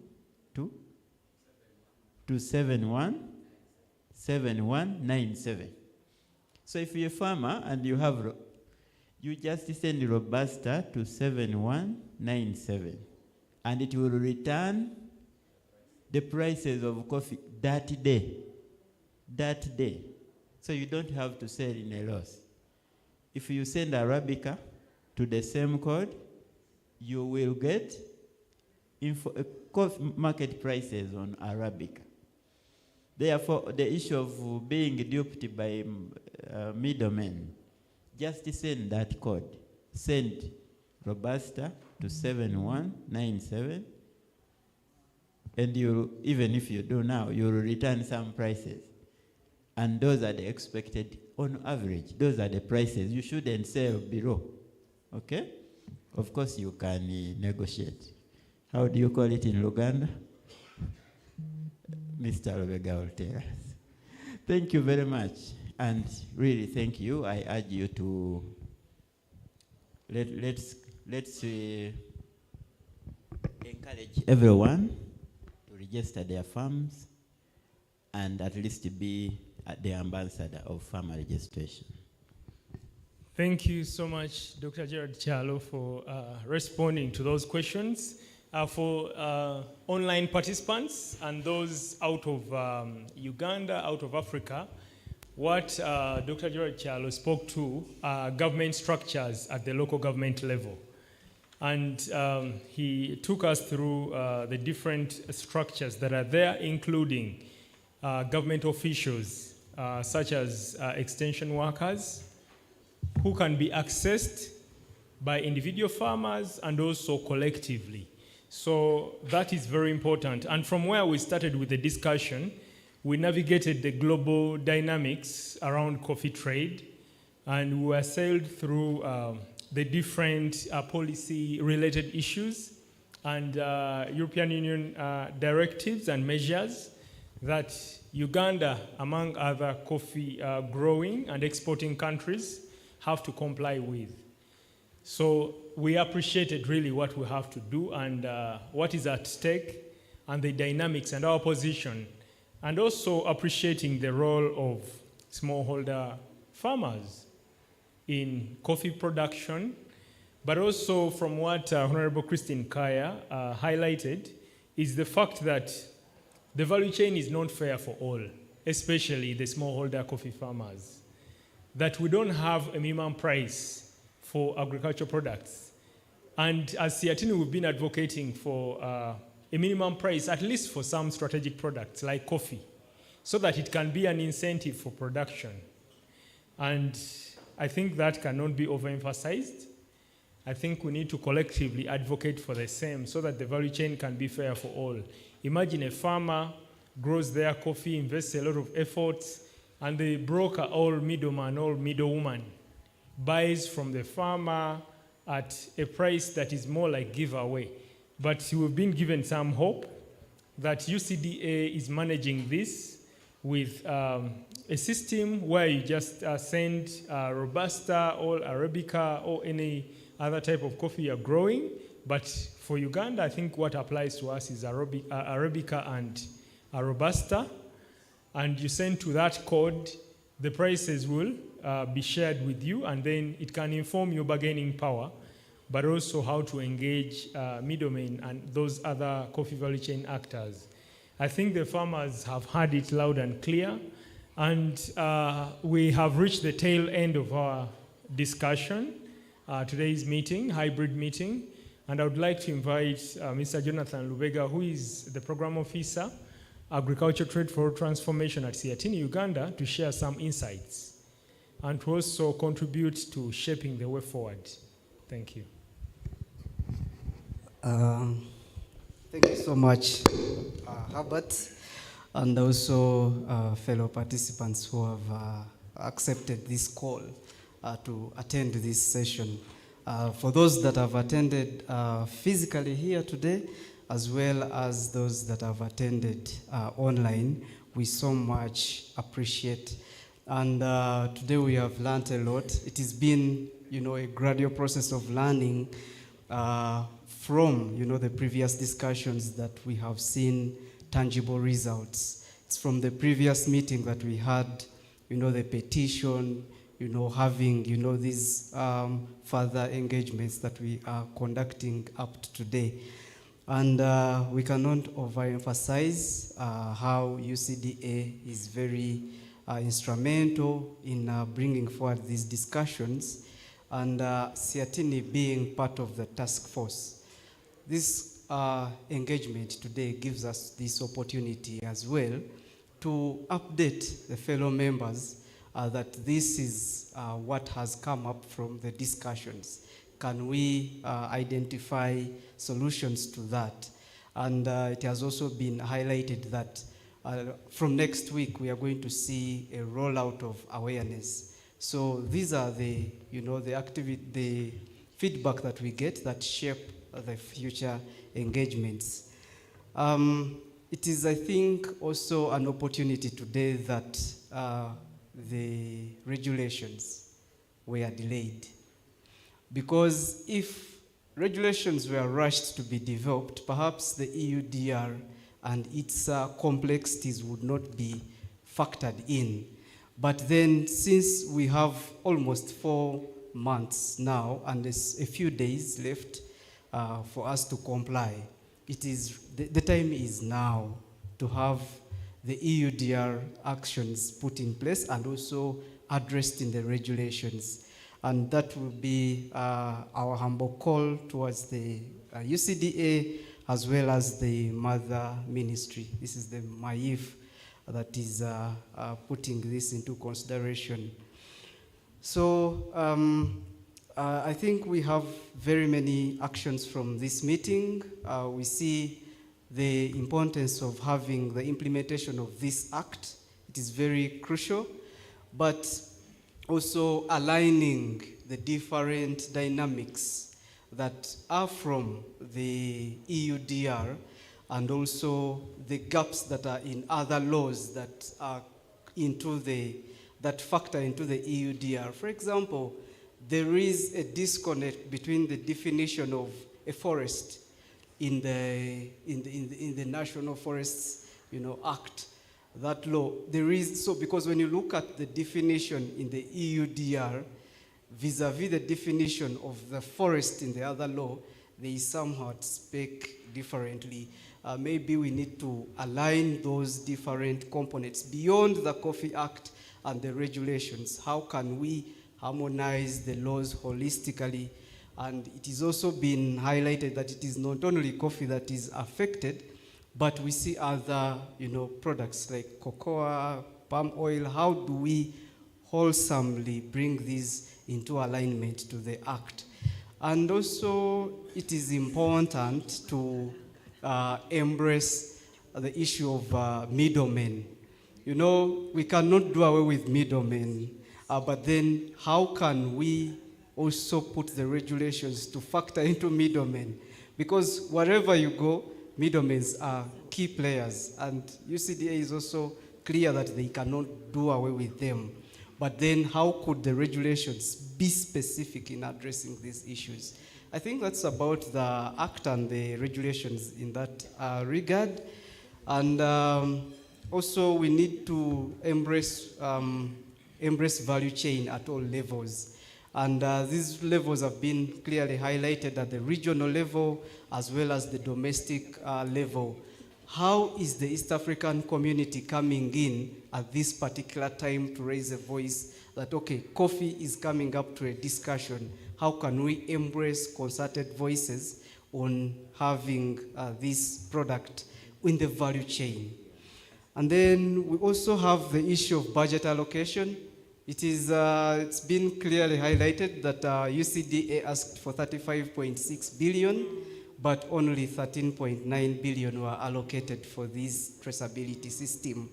It is still below 50%, and it is our call that within the 4 months that are remaining, how can we have an increment in the budget for us to meet the deadline? And in the discussions, it has been clear that, yes, it is still speculative that in the due course, they may do a gradual enforcement of this law, but it is not a guarantee. All that we have to do as a country, as well as those coffee-growing countries, is compliance. So the budget is currently needed and important. And also you've had some of the issues that require budget allocation. These are the parish coffee advisors. We need them. And when you look at bringing the discussion from the farmer on having extension services, and the statistics are very alarming at this particular time. How should we call upon beyond UCDA, beyond how should the policies, for example, in the National Development Plan 4, how should it address a holistic extension service provision, not it being just a throw up in the document, but having targeted extension services. For example, if we know 20 districts are coffee growing districts, and we highlight that coffee is a commodity that we need as a country, how should we prioritize this in the NDP4 to see that coffee has serious and also resources on extension services? I think it is something that we have to take forward from this discussion. And also we cannot ever emphasize the issue of promoting consumption at domestic level, but this has been underscored that we need to go beyond domestic level consumption to regional. So by having these efforts on consumption, we will be able to see that we embrace this value chain holistically. And then we have also an action on revamping private-public partnerships. This will help in resource mobilization. We have already the ABI that is coming up to help us, but also at the regional level, how can we embrace these partnership, areas that can help us address the concerns on the coffee chain. So the other issue that we have to follow up and draw more strategies is awareness at all levels. And awareness is from the farmer along the coffee value chain, from farmer to the consumer. So we need to be having all this. And also we are looking forward to having this robust rollout of awareness. Herbert has also highlighted in the issue of minimum prices for products, like coffee. Because if you set a minimum price, you are facilitating, overproduction and also realizing the fruits of the labor force from the farmers that grow this coffee. So that will build and facilitate more awareness. So a lot has been said, and as Siatini, we continue to embrace these discussions. We have developed knowledge materials. You can go to our website and download. We are looking forward to having more campaigns beyond the countdown. Currently, I think you need to follow up that discussion and countdown, campaign that we are doing, and also how we are also looking at having more, campaigns from this coffee till we meet the deadline. So we need also, people I think need to ask questions and answer, which we shall be doing. Thank you so much for this discussion. We hope to engage further. But over to you, Herbert. Thank you so much, Jonathan. Mr. Jonathan Lubega is the Program Officer, Agriculture Trade for Rural Transformation at CIATINI, and he has also contributed to shaping the way forward. To the online participants, especially those that are from other countries and regions outside Africa, we are sorry to bore you with the last discussion of Uganda context, but from where we started, we navigated the global dynamics around coffee trade, the regional dynamics, and then we brought the conversation home. So that's what we ended with. And definitely this is not the last discussion we're having, but it's actually building momentum. And we will invite you to the subsequent engagements we'll be holding. I wish to thank you on behalf of CIATINI, and also on behalf of UCDA, because UCDA is in this cause with us. So we proudly associate and affiliate with UCDA and also other institutions that are doing all the best to ensure that coffee survives and coffee thrives, because we want a resilient coffee sector and a thriving coffee sector, because farmers or smallholder farmers are not realizing greater gains. So we want to make the value chain fair for all, including the smallholder farmers. And this conversation is also feeding into that, making the coffee value chain inclusive and equitable and also fair for all, including the smallholder farmers. Thank you very much for joining us today. And a luta continua, like they say, the struggle continues.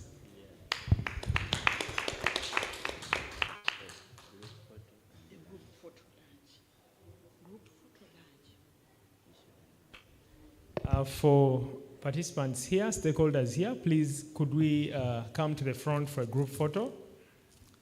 All of us.